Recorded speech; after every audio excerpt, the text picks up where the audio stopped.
ಲೋಕರಕ್ಷಕನಾದ ಯೇಸು ಕ್ರಿಸ್ತರ ನಾಮದಲ್ಲಿ ನಿಮ್ಮೆಲ್ಲರಿಗೆ ನನ್ನ ಹೃದಯಪೂರ್ವಕದಿಂದ ವಂದನೆಗಳನ್ನು ತಿಳಿಸ್ತಾ ಇದ್ದೀನಿ. ದೇವರ ರಾಜ್ಯ ಬಂದ ಮೇಲೆ ದೇವರ ರಾಜ್ಯ ಬರಲಿ ಎಂದು ಪ್ರಾರ್ಥನೆ ಮಾಡುವುದು ಸರಿಯೋ? ಇದು BBTS ಸೆಕೆಂಡ್ ಇಯರ್ಗೆ ಸಂಬಂಧಪಟ್ಟಂಥ ಅಂಶ. ದೇವರ ಸೇವಕರಾಗಿ ಸೇವೆ ಮಾಡಲು ಮನಸ್ಸುಳ್ಳವರಿಗೆ ಸುವರ್ಣ ಅವಕಾಶ ಅಂತೇಳಿ ಕಳೆದ ವರ್ಷದಲ್ಲಿ ನಾವು ಬೈಬಲ್ ಸೆಮಿನಾರು ಪ್ರಾರಂಭ ಮಾಡಿದ್ದೇವೆ.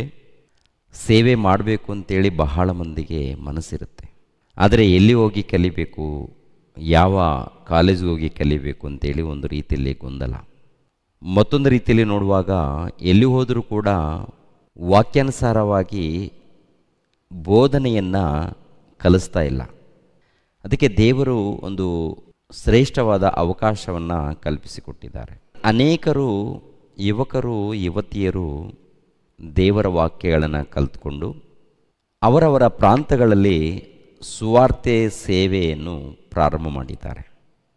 ಪರೀಕ್ಷೆ ಬರೆದವರಿಗೆ ಸರ್ಟಿಫಿಕೇಟ್ ಕೂಡ ನಾವು ಕೊಡುವಂಥದ್ದು ನಡೆಯುತ್ತೆ ಲೀಗಲ್ ಆಗಿ. ವರ್ಷದಲ್ಲಿ 2 ಸಾರಿ ಬೈಬಲ್ ಸೆಮಿನಾರ್ ನಡೆಯುತ್ತೆ. ಬೈಬಲ್ ಸೆಮಿನಾರ್ನಲ್ಲಿ ಒಂದು ದಿನ ಬೈಬಲ್ ಪರೀಕ್ಷೆ ಮುಂಚಿತವಾಗಿ ಆಗ್ಬೋದು, ಬೈಬಲ್ ಸೆಮಿನಾರ್ ಆದಮೇಲೆ ಕೊನೆ ದಿನದಲ್ಲಿ ಆದರೂ ಆಗ್ಬೋದು. ಈಗ ಮೇ ತಿಂಗಳಲ್ಲಿ ಬೈಬಲ್ ಪರೀಕ್ಷೆ ಇರುತ್ತೆ. ಮುಂಚಿತವಾಗಿಯೇ ನೀವು ನಿಮ್ಮ ಮನೆಯಲ್ಲಿ ನೀವು ಕಲಿಬೇಕು. ಕಲಿಯೋದಕ್ಕೆ ಎಲ್ಲ ಒಂದು ಅಂಶಗಳನ್ನು ನಾವು ಕ್ರೈಸ್ಟ್ ಚರ್ಚ್ ಗಾಸ್ಪಲ್ ಮಿನಿಸ್ಟ್ರೀಸ್ ಎಂಬ ಯೂಟ್ಯೂಬ್ ಚಾನಲಲ್ಲಿ ಅಪ್ಲೋಡ್ ಮಾಡಿದ್ದೀವಿ.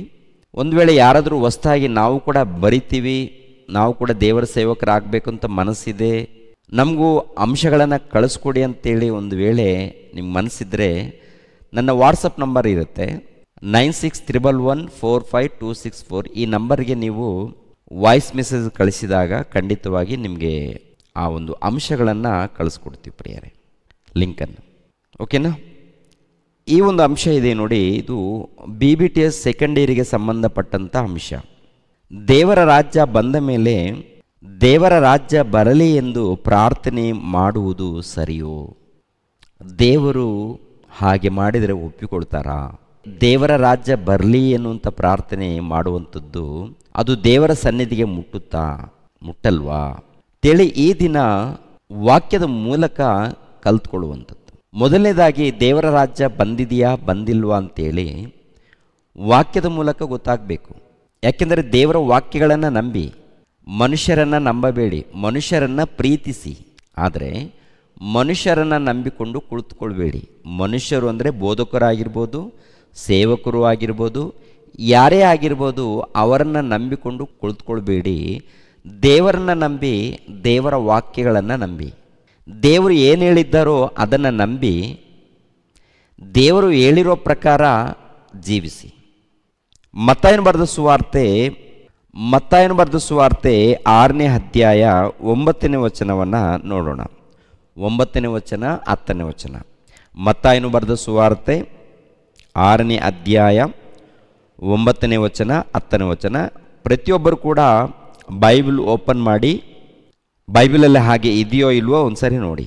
ಆದುದರಿಂದ ನೀವು ಹೀಗೆ ಪ್ರಾರ್ಥನೆ ಮಾಡತಕ್ಕದ್ದು: ಪರಲೋಕದಲ್ಲಿರುವ ನಮ್ಮ ತಂದೆಯೇ, ನಿನ್ನ ನಾಮವು ಪರಿಶುದ್ಧವೆಂದೆಣಿಸಲ್ಪಡಲಿ, ನಿನ್ನ ರಾಜ್ಯವು ಬರಲಿ, ನಿನ್ನ ಚಿತ್ತವು ಪರಲೋಕದಲ್ಲಿ ನೆರವೇರುವ ಪ್ರಕಾರ ಭೂಲೋಕದಲ್ಲಿಯೂ ನೆರವೇರಲಿ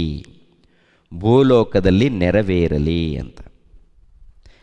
ಇಲ್ಲಿ ಯೇಸು ಕ್ರಿಸ್ತರು ತನ್ನ ಶಿಷ್ಯರಿಗೆ ಪ್ರಾರ್ಥನೆಯನ್ನು ಕಲಿಸ್ತಾ ಇದ್ದಾರೆ. ಹೀಗೆ ಪ್ರಾರ್ಥನೆ ಮಾಡಿ ಅಂತ ಯೇಸು ಕ್ರಿಸ್ತರು ತನ್ನ ಶಿಷ್ಯರಿಗೆ ಕಲಿಸಿಕೊಟ್ಟಿರುವಂಥ ಈ ಪ್ರಾರ್ಥನೆ ಪ್ರಪಂಚ ದೇಶದಲ್ಲಿ ಎಲ್ಲ ಸಭೆಗಳಲ್ಲಿ ಮಾಡುವಂಥದ್ದು ನೋಡ್ತಾ ಇದ್ದೀವಿ. ಈ ಪ್ರಾರ್ಥನೆಯನ್ನು ಕೊನೆಯದಾಗಿ ಎಲ್ಲ ಕಾರ್ಯಕ್ರಮಗಳು ಮುಗಿದ ಮೇಲೆ ಈ ಪ್ರಾರ್ಥನೆ ಮಾಡಿ ಮುಕ್ತಾಯ ಮಾಡ್ತಾರೆ. ಪ್ರಾರಂಭದಲ್ಲಿ ಮಾಡ್ಬೋದು, ಇಲ್ಲ ಆಮೇಲೆ ಆದರೂ ಮಾಡ್ಬೋದು, ಮುಕ್ತಾಯ ಕಾಲದಲ್ಲಿ ಆದರೂ ಮಾಡ್ತಾರೆ, ಒಟ್ಟಿನಲ್ಲಿ ಮಾಡ್ತಾರೆ. ಇದು ಅಂದರೆ ದೇವರ ರಾಜ್ಯ ಬರಲಿ ಅಂತೇಳಿ ಪ್ರಾರ್ಥನೆ ಮಾಡಿದ್ದಾರೆ. ದೇವರ ರಾಜ್ಯ ಬಂದ ಮೇಲೆ ಪ್ರಾರ್ಥನೆ ಮಾಡಬೇಕಾ? ಈ ಪ್ರಾರ್ಥನೆ ದೇವರ ರಾಜ್ಯ ಬಂದ ಮೇಲೆ ಈ ಪ್ರಾರ್ಥನೆ ಮಾಡಬೇಕಾ? ದೇವರ ರಾಜ್ಯ ಬಂದ ಮೇಲೆ ಈ ಒಂದು ಪ್ರಾರ್ಥನೆ ಮಾಡುವಂಥದ್ದು ಸರಿನಾ? ಈಗ ದೇವರ ರಾಜ್ಯ ಬಂದಿದೆಯಾ ಬಂದಿಲ್ವಾ? ವಾಕ್ಯಗಳನ್ನು ನಂಬಬೇಕು. ಇವಾಗ ಪ್ರಾರ್ಥನೆ ಮಾಡಿ ಅಂತ ಹೇಳಿದ್ದಾರೆ. ಓಕೆ, ಯೇಸು ಕ್ರಿಸ್ತರ ಶಿಷ್ಯರು 1ನೇ ಶತಮಾನದಲ್ಲಿ ಅವರು ಪ್ರಾರ್ಥನೆ ಮಾಡಿದ್ದಾರೆ. ಎಷ್ಟು ಕಾಲದವರೆಗೆ ಅಂತ ನೋಡುವಾಗ ದೇವರ ರಾಜ್ಯ ಬರೋ ತನಕ ಪ್ರಾರ್ಥನೆ ಮಾಡಿರುವಂಥದ್ದು ನಡೆಯುತ್ತೆ. ಈಗ ಪ್ರಿಯರ ದೇವರ ಮಕ್ಕಳಿರ, ದೇವರ ರಾಜ್ಯ ಬಂದಿದೆಯಾ ಬಂದಿಲ್ವಾ ಅದು ಗೊತ್ತಾಗಬೇಕಾದ್ರೆ ಈ ದೇವರ ರಾಜ್ಯವನ್ನು ಕುರಿತು ಮುಂಚಿತವಾಗಿಯೇ ದೇವರು ಪ್ರವಾದಿಗಳ ಮೂಲಕ ಬರೆಸಿದ್ದಾರೆ. ಯೇಸು ಕ್ರಿಸ್ತರ ಒಂದು ಜನನವನ್ನು ಕುರಿತು ಯೆಶಾಯ ಪ್ರವಾದಿ ಒಂದು ಮಾತಾಡ್ತಾರೆ. ಯೆಶಾಯನ ಗ್ರಂಥ 9ನೇ ಅಧ್ಯಾಯ 6ನೇ ವಚನವನ್ನು ನೋಡಿ ಪ್ರಿಯರೇ. ಒಂದು ಮಗು ನಮಗಾಗಿ ಹುಟ್ಟಿದೆಯಷ್ಟೇ, ವರದ ಮಗನು ನಮಗೆ ದೊರೆತನು, ಆಡಳಿತವು ಆತನ ಬಾಹುವಿನ ಮೇಲೆ ಇರುವುದು. ಅದ್ಭುತ ಸ್ವರೂಪನು, ಆಲೋಚನಕರ್ತನು, ಪರಾಕ್ರಮಿಯಾದ ದೇವರು, ನಿತ್ಯನಾದ ತಂದೆ, ಸಮಾಧಾನದ ಪ್ರಭು ಎಂಬವು ಆತನ ಹೆಸರು. ಆತನ ಮುಖಾಂತರ ದಾವೀದನ ಸಿಂಹಾಸನದ ಆಡಳಿತವು ಅಭಿವೃದ್ಧಿಯಾಗುವುದು.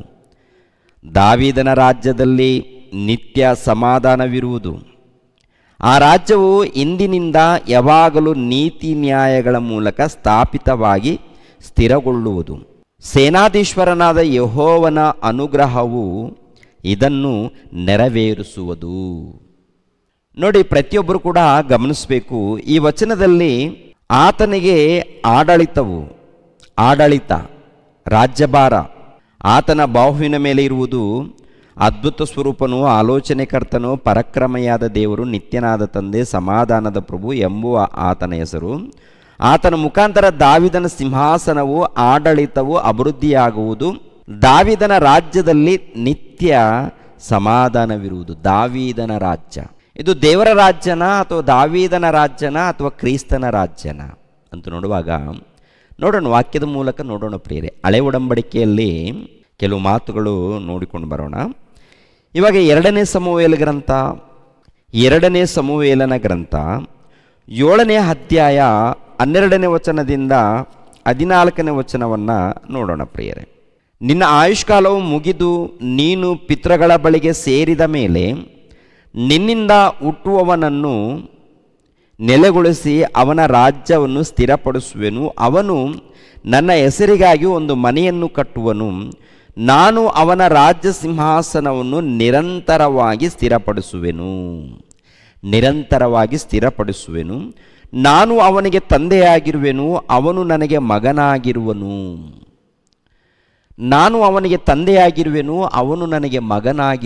ಅಂತ. ಪ್ರಿಯರಾದ ದೇವರ ಮಕ್ಕಳಿರ, ದಾವೀದನು ದೇವರಿಗೋಸ್ಕರ ಮಂದಿರವನ್ನು ಕಟ್ಟಬೇಕು ಅಂತೇಳಿ ಸಿದ್ಧನಾದಾಗ ದೇವರು ತನ್ನ ಪ್ರವಾದಿಯ ಮೂಲಕ ತಿಳಿಸುವಂಥದ್ದು. ತನ್ನ ಪ್ರವಾದಿ ಯಾರು? ಪ್ರವಾದಿ ಅಂದರೆ ನಾತಾನನೇ ಇರ್ತಾನೆ. ದಾವೀದನ ಕಾಲದಲ್ಲಿ ನಾತಾನನು ಎಂಬ ಪ್ರವಾದಿ. ಈ ನಾತಾನನು ಎಂಬ ಪ್ರವಾದಿಯನ್ನು ದೇವರು ಕಳಿಸ್ಕೊಟ್ಟು ದಾವೀದನಿಗೆ ಹೇಳುವಂಥದ್ದು. ನೋಡಪ್ಪ ದಾವೀದನೇ, ದೇವರು ಹೇಳುವಂಥ ಮಾತನ್ನು ಕೇಳು. ಏನು ಹೇಳ್ತಾ ಇದ್ದಾರೆ ದೇವರಂತೂ ನೋಡುವಾಗ, ದಾವೀದನೇ, ನಿನ್ನ ಆಯುಷ್ಕಾಲವು ಮುಗಿದು ನೀನು ದಾವೀದನಾಗಿರುವಂಥ ನೀನು ಪಿತೃಗಳ ಬಳಿಗೆ ಸೇರಿದ ಮೇಲೆ ನಿನ್ನಿಂದ ಹುಟ್ಟುವವನನ್ನು ನೆಲೆಗೊಳಿಸಿ ಅವನ ರಾಜ್ಯವನ್ನು ಸ್ಥಿರಪಡಿಸುವೆನು. ಅವನು ನನ್ನ ಹೆಸರಿಗಾಗಿ ಒಂದು ಮನೆಯನ್ನು ಕಟ್ಟುವನು. ನಾನು ಅವನ ರಾಜ್ಯ ಸಿಂಹಾಸನವನ್ನು ನಿರಂತರವಾಗಿ ಸ್ಥಿರಪಡಿಸುವೆನು. ಯಾರನ್ನು ಕುರಿತು ಹೇಳಿದ್ದಾರೆ ಈ ಮಾತು? ಪ್ರವಾದನೆ. ಅಂದರೆ ಭವಿಷ್ಯತ್ತು ದಿನಗಳಲ್ಲಿ ಯೇಸು ಕ್ರಿಸ್ತರ ಮೂಲಕ ನೆರವೇರುವಂಥದ್ದು ರಾಜ್ಯ ಇದು. ಒಂದು ವೇಳೆ ಸೊಲೊಮೋನನಿಗೇನೆ ಈ ಮಾತು ಹೇಳಿದ್ದಾರೆ ಅಂತ ಒಂದು ವೇಳೆ ಯಾರಾದರೂ ಅಂದ್ಕೊಂಡ್ರೆ, ಸೊಲೊಮೋನನ ರಾಜ್ಯ ಸಿಂಹಾಸನ ಎಲ್ಲಿ ತನಕ ಇದೆ? ಇಲ್ಲಿ ಗಮನಿಸಬೇಕು. ನಾನು ಅವನ ರಾಜ್ಯ ಸಿಂಹಾಸನವನ್ನು ನಿರಂತರ ಸ್ಥಿರಪಡಿಸುವನೆ. ನಿರಂತರ ನಿತ್ಯ ನಿರಂತರ. ಸೊಲೊಮೋನನ ರಾಜ್ಯ ಕ್ರಿಸ್ತ ಪೂರ್ವ 950ರಲ್ಲಿ ಆತನ ರಾಜ್ಯ ಕಾಲ ಮುಗಿಯುತ್ತೆ. ಮತ್ತು ಈ ಮಾತು ಯಾರಿಗೆ ವರ್ತಿಸ್ತದೆ ಅಂದರೆ ನಿತ್ಯ ಸ್ಥಿರಪಡಿಸುವೆನು, ನಿರಂತರ ಸ್ಥಿರಪಡಿಸುವೆನು. ಅಂದರೆ ಆ ರಾಜ್ಯ ಸೊಲೊಮೋನನಿಗೆ ಸಂಬಂಧಪಟ್ಟದ್ದಲ್ಲ, ಅದು ದೇವರ ರಾಜ್ಯ. ದಾವೀದನಿಗೆ ಒಂದು ಅನುಗ್ರಹ ಏನಪ್ಪ ಅಂದರೆ, ದಾವೀದನ ಹೆಸರು ಇರುತ್ತೆ. ಅದು ದಾವೀದನ ಹೆಸರು ಕೂಡ ಇರುತ್ತೆ ಅದರಲ್ಲಿ. ಅದರ ಹಿಂದೆ ದೇವರ ರಾಜ್ಯ ಇದೆ. ಅದಕ್ಕೆ ಯೆಶಾಯನ ಗ್ರಂಥ ಆಗಿರ್ಬೋದು, ಇಲ್ಲ ಕೀರ್ತನೆ ಗ್ರಂಥಗಳಲ್ಲಾಗಿರ್ಬೋದು, ಇಲ್ಲಾಂದರೆ ದಾನಿಯೇಲ್ ಪ್ರವಾದಿ ಮೂಲಕ ಹೇಳಿರುವಂಥ ವಚನ ಆಗಿರ್ಬೋದು, ನೋಡ್ತೀವಿ ದೇವರ ರಾಜ್ಯ ಒಂದು ಸ್ಥಾಪನೆ ಆಗುತ್ತೆ ಅಂತ. ಅದು ಯಾರ ಮೂಲಕ, ಹೇಗೆ ಅಂತ ನೋಡುವಾಗ ಲೂಕನ ಬರೆದ ಸುವಾರ್ತೆ 1ನೇ ಅಧ್ಯಾಯ, ಲೂಕನು ಬರೆದ ಸುವಾರ್ತೆ 1ನೇ ಅಧ್ಯಾಯ 26ನೇ ವಚನದಿಂದ ನೋಡಿದಾಗ ಮರಿಯಮ್ಮಳಿಗೆ ದರ್ಶನ ಬರುತ್ತೆ. ಗಬ್ರಿಯಲ್ ದೇವದೂತನು ಬಂದು ಮಾತನಾಡ್ತಾನೆ. 6ನೆಯ ತಿಂಗಳಲ್ಲಿ ದೇವರು ಗಬ್ರಿಯಲ್ನೆಂಬ ತನ್ನ ದೂತನನ್ನು ಗಲಿಲಾಯ ಸೀಮೆಯ ನಜರೇತ್ ಎಂಬ ಊರಿಗೆ ಒಬ್ಬ ಕನ್ಯೆಯ ಬಳಿಗೆ ಕಳುಹಿಸಿದನು. ಆ ಕನ್ಯೆಯ ಹೆಸರು ಮರಿಯಳು. ಆಕೆಯು ದಾವೀದನ ಮನೆತನದ ಯೋಸೇಫನೆಂಬ ಪುರುಷನಿಗೆ ನಿಶ್ಚಿತಾರ್ಥವಾಗಿದ್ದಳು. ಆ ದೂತನು ಆಕೆಯ ಬಳಿಗೆ ಬಂದು, ದೇವರ ದಯ ಹೊಂದಿದವಳೇ, ನಿನಗೆ ಶುಭವಾಗಲಿ, ಕರ್ತನು ನಿನ್ನ ಸಂಗಡ ಇದ್ದಾನೆ ಅಂದನು. ಆಕೆಯು ಆ ಮಾತಿಗೆ ತತ್ತರಿಸಿ ಇದೆಂಥ ಆಶೀರ್ವಾದ ಎಂದು ಯೋಚನೆ ಮಾಡುತ್ತಿರಲಾಗಿ ಆ ದೂತನು ಆಕೆಗೆ, ಮರಿಯಳೇ ಹೆದರಬೇಡ, ನಿನಗೆ ದೇವರ ದಯೆ ದೊರಕಿತು. ಇಗೋ, ನೀನು ಗರ್ಭಿಣಿಯಾಗಿ ಒಬ್ಬ ಮಗನನ್ನು ಹೆರುವಿ. ಆತನಿಗೆ ಯೇಸು ಎಂದು ಹೆಸರಿಡಬೇಕು. ಆತನು ಮಹಾಪುರುಷನಾಗಿ ಪರಾತ್ಪರನ ಕುಮಾರನೆನಿಸಿಕೊಳ್ಳುವನು. ಇದಲ್ಲದೆ ದೇವರಾಗಿರುವ ಕರ್ತನು ಆತನ ಮೂಲಪಿತನಾದ ದಾವೀದನ ಸಿಂಹಾಸನವನ್ನು ಆತನಿಗೆ ಕೊಡುವನು. ಆತನು ಯಾಕೋಬನ ವಂಶವನ್ನು ಸದಾಕಾಲ ಆಳುವನು. ಆತನ ರಾಜ್ಯಕ್ಕೆ ಅಂತ್ಯವೇ ಇಲ್ಲ. ಆತನ ರಾಜ್ಯಕ್ಕೆ ಅಂತ್ಯವೇ ಇಲ್ಲ. ಏನ್ರಿ, ನಾತಾನ್ ಪ್ರವಾದಿಯ ಮೂಲಕ ದಾವೀದನಿಗೆ ಹೇಳುವಂಥ ಮಾತೇನು? ದಾವೀದನೇ, ದೇವರು ತನ್ನ ರಾಜ್ಯ ಸಿಂಹಾಸನವನ್ನು ಸ್ಥಿರಗೊಳಿಸ್ತಾನೆ ನಿನ್ನ ಸಂತಾನದ ಮೂಲಕ ಅಂತ. ಯೇಸು ಕ್ರಿಸ್ತರು ದಾವೀದನ ಸಂತಾನದಲ್ಲಿ ಬಂದಿದ್ದಾನೆ ಇಲ್ಲೋ ಅಂತ ನೋಡುವಾಗ ದಾವೀದನ ಸಂತಾನದಲ್ಲೇ. ಯೆಶಾಯನು ಕೂಡ ಈ ಮಾತು ನೆನಪು ಮಾಡ್ತಾನೆ. ಇವಾಗ ಇಲ್ಲಿ ನೋಡುವಾಗ ಗಬ್ರಿಯಲ್ ದೇವದೂತನು ಬಂದು ಮರಿಯಮ್ಮಳಿಗೆ ಹೇಳುವಂಥದ್ದು, ಅಮ್ಮ ದಯಾಪ್ರಾಪ್ತಳೆ, ನಿನಗೆ ಶುಭವಾಗಲಿ, ತಂದೆಯಾದ ದೇವರು ನಿನ್ನ ಮೂಲಕ ಒಬ್ಬ ಮಗನನ್ನು ಪಡೆದು ಆ ಮಗನು ಲೋಕರಕ್ಷಕನಾಗ್ತಾನೆ, ಲೋಕಕ್ಕೆ ಒಡೆಯನಾಗ್ತಾನೆ ಅಂತೇಳಿ ಹೋಗುವಂಥದ್ದು. ಆತನ ರಾಜ್ಯಕ್ಕೆ ಅಂತ್ಯವೇ ಇಲ್ಲ. ದೇವರ ರಾಜ್ಯಕ್ಕೆ ಅಂತ್ಯವೇ ಇಲ್ಲ.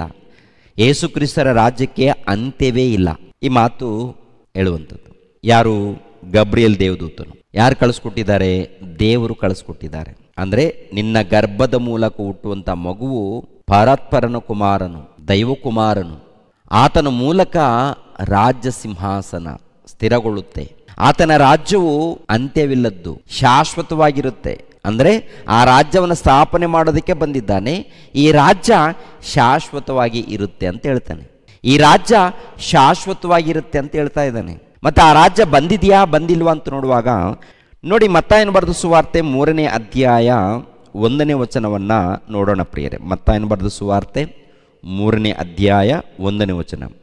ಆ ದಿನಗಳಲ್ಲಿ ಸ್ನಾನಿಕನಾದ ಯೋಹಾನನು, ಪರಲೋಕ ರಾಜ್ಯವು ಸಮೀಪವಾಯಿತು, ದೇವರ ಕಡೆಗೆ ತಿರುಗಿಕೊಳ್ಳಿರಿ ಎಂದು ಯೂದಾಯದ ಅಡವಿಯಲ್ಲಿ ಸಾರಿ ಹೇಳುತ್ತಾ ಬಂದನು. ಸಾರಿ ಹೇಳುತ್ತಾ ಬಂದನು. ಯೂದಾಯದ ಅಡವಿಯಲ್ಲಿ.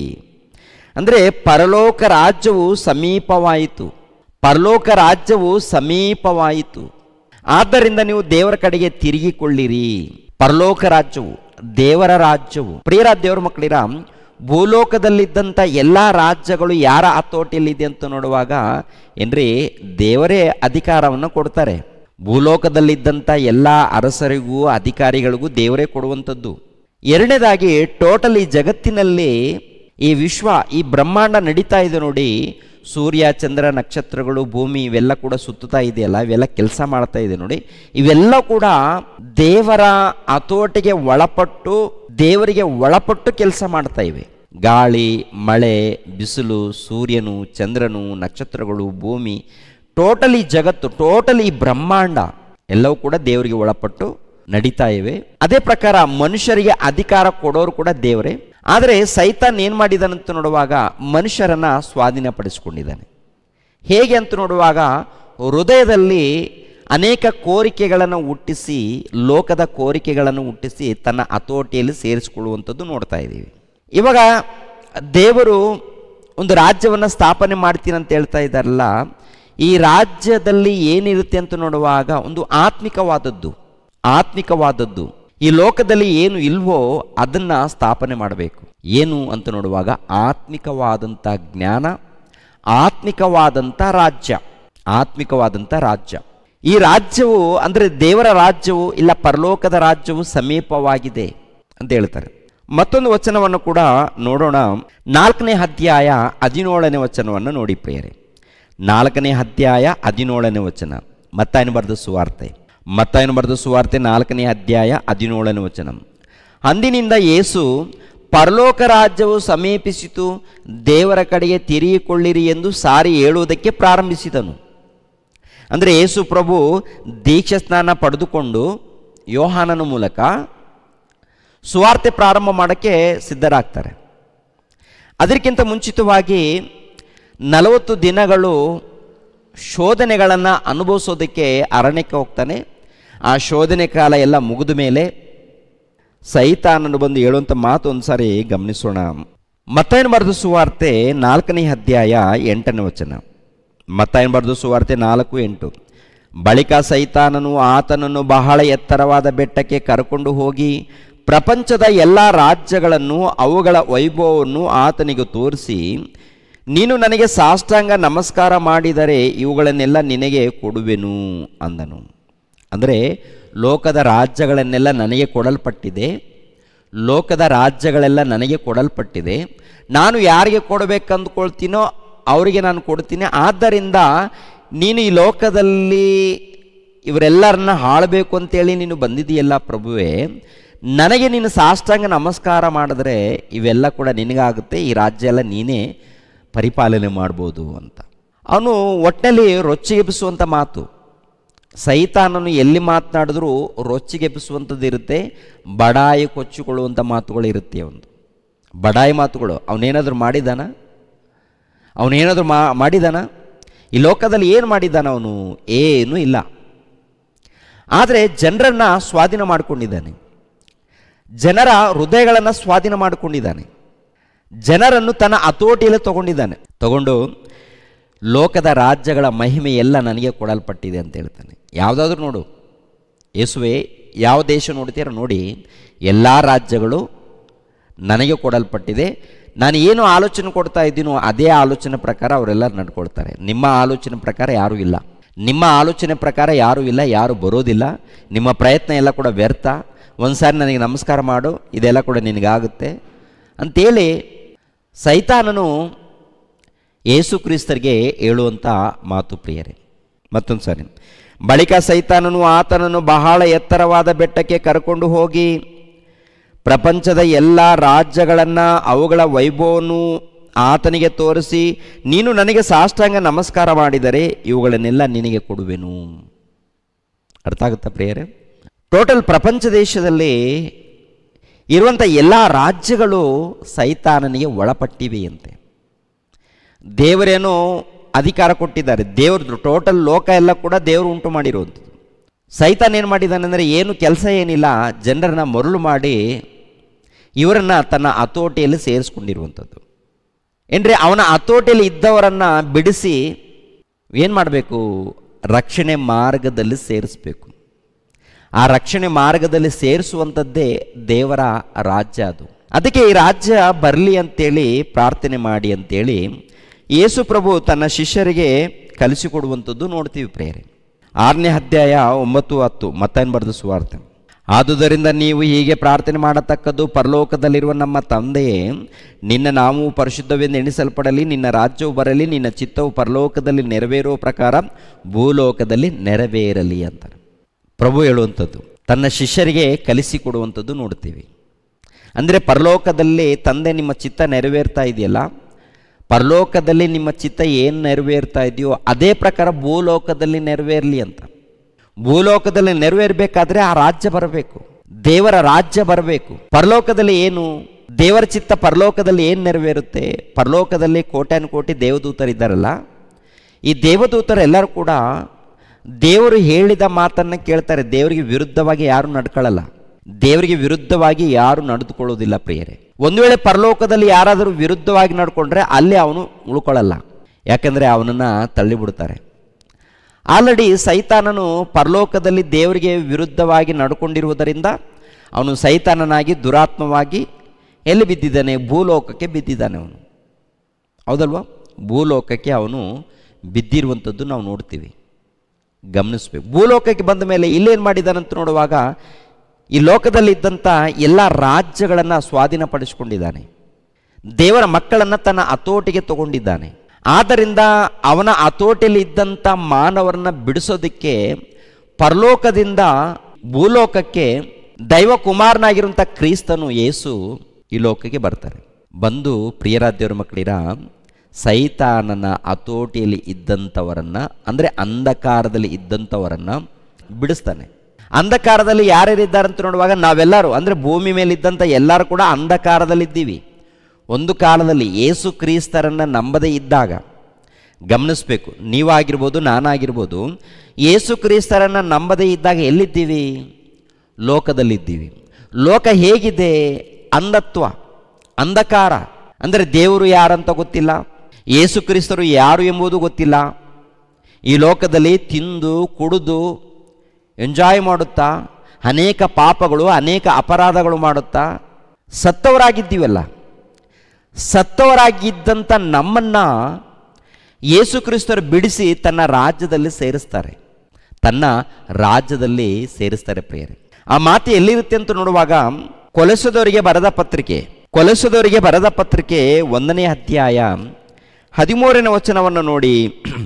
13ನೇ ವಚನವನ್ನು, ದೇವರು ನಮ್ಮನ್ನು ಅಂಧಕಾರದ ದೊರೆತನದಿಂದ ಬಿಡಿಸಿ ತನ್ನ ಪ್ರಿಯಕುಮಾರನ ರಾಜ್ಯದೊಳಗೆ ಸೇರಿಸಿದನು. ತನ್ನ ಪ್ರಿಯಕುಮಾರನ ರಾಜ್ಯದೊಳಗೆ ಸೇರಿಸಿದನು. ಅಂದರೆ ಒಂದು ಕಾಲದಲ್ಲಿ ಎಲ್ಲಿದ್ದೀವಿ ಅಂತ ನೋಡುವಾಗ ಅಂಧಕಾರದಲ್ಲಿ ಇದ್ದೀವಿ, ಕತ್ತಲೆಯಲ್ಲಿ ಇದ್ದೀವಿ. ಕತ್ತಲೆಯಲ್ಲಿ ಅಂದರೆ, ಅಂಧಕಾರದಲ್ಲಿ ಅಂದರೆ ಅರ್ಥ ಏನು? ದೇವರನ್ನ ತಿಳಿಯದೇ ಇದ್ದಂಥ ದಿನಗಳು, ಪಾಪದಲ್ಲಿ ಇದ್ದಂಥ ದಿನಗಳು, ಅಪರಾಧಗಳಲ್ಲಿ ಇದ್ದಂಥ ದಿನಗಳವು, ಅಂಧಕಾರದಲ್ಲಿದ್ದಂಥ ದಿನಗಳು. ಎಫೆಸದವರಿಗೆ ಬರೆದ ಪತ್ರಿಕೆ 2ನೇ ಅಧ್ಯಾಯ 1ನೇ ವಚನವನ್ನು ಕೂಡ ನೋಡಿ ಪ್ರಿಯರೇ. ಎಫೆಸದವರಿಗೆ ಬರೆದ ಪತ್ರಿಕೆ 2ನೇ ಅಧ್ಯಾಯ 1ನೇ ವಚನ, ಆತನು ಅಪರಾಧಗಳ ಮತ್ತು ಪಾಪಗಳ ದಿಸೆಯಿಂದ ಸತ್ತವರಾಗಿದ್ದ ನಿಮ್ಮನ್ನು ಸಹ ಬದುಕಿಸಿದನು. ನೀವು ಪೂರ್ವದಲ್ಲಿ ಅಪರಾಧಗಳನ್ನು ಪಾಪಗಳನ್ನು ಮಾಡುವರಾಗಿದ್ದು ಇಹಲೋಕ ಆಚಾರಕ್ಕೆ ಅನುಸಾರವಾಗಿ ನಡೆದುಕೊಂಡಿರಿ. ವಾಯುಮಂಡಲದಲ್ಲಿ ಅಧಿಕಾರ ನಡೆಸುವ ಅಧಿಪತಿಗೆ, ಅಂದರೆ ನಂಬಲೊಲ್ಲದವರನ್ನು ಅವಿಧೇಯತೆಗೆ ಈಗ ಪ್ರೇರೇಪಿಸುವ ಆತ್ಮನಿಗೆ ಅನುಸಾರವಾಗಿ ನಡೆದುಕೊಂಡಿರಿ. ನಾವೆಲ್ಲರೂ ಪೂರ್ವದಲ್ಲಿ ಅವಿಧೇಯರಾಗಿದ್ದು ಶರೀರ ಭಾವದ ಆಶೆಗಳಿಗೆ ಅಧೀನರಾಗಿ ಶರೀರಕ್ಕೂ ಮನಸ್ಸಿಗೂ ಸಂಬಂಧಪಟ್ಟ ಇಚ್ಛೆಗಳನ್ನು ನೆರವೇರಿಸುತ್ತಾ ನಡೆದು ಮಿಕ್ಕದವರಂತೆ ಸ್ವಭಾವ ಸಿದ್ಧವಾಗಿ ದೇವರ ಕೋಪಕ್ಕೆ ಗುರಿಯಾಗಿದ್ದೆವು. ಹೌದಲ್ವ? ಒಂದು ಕಾಲದಲ್ಲಿ, ಅಂದರೆ ಪೂರ್ವದಲ್ಲಿ, ಅಂದರೆ ಯೇಸು ಕ್ರಿಸ್ತರನ್ನು ನಂಬದೇ ಇದ್ದಂಥ ಪೂರ್ವಕಾಲ.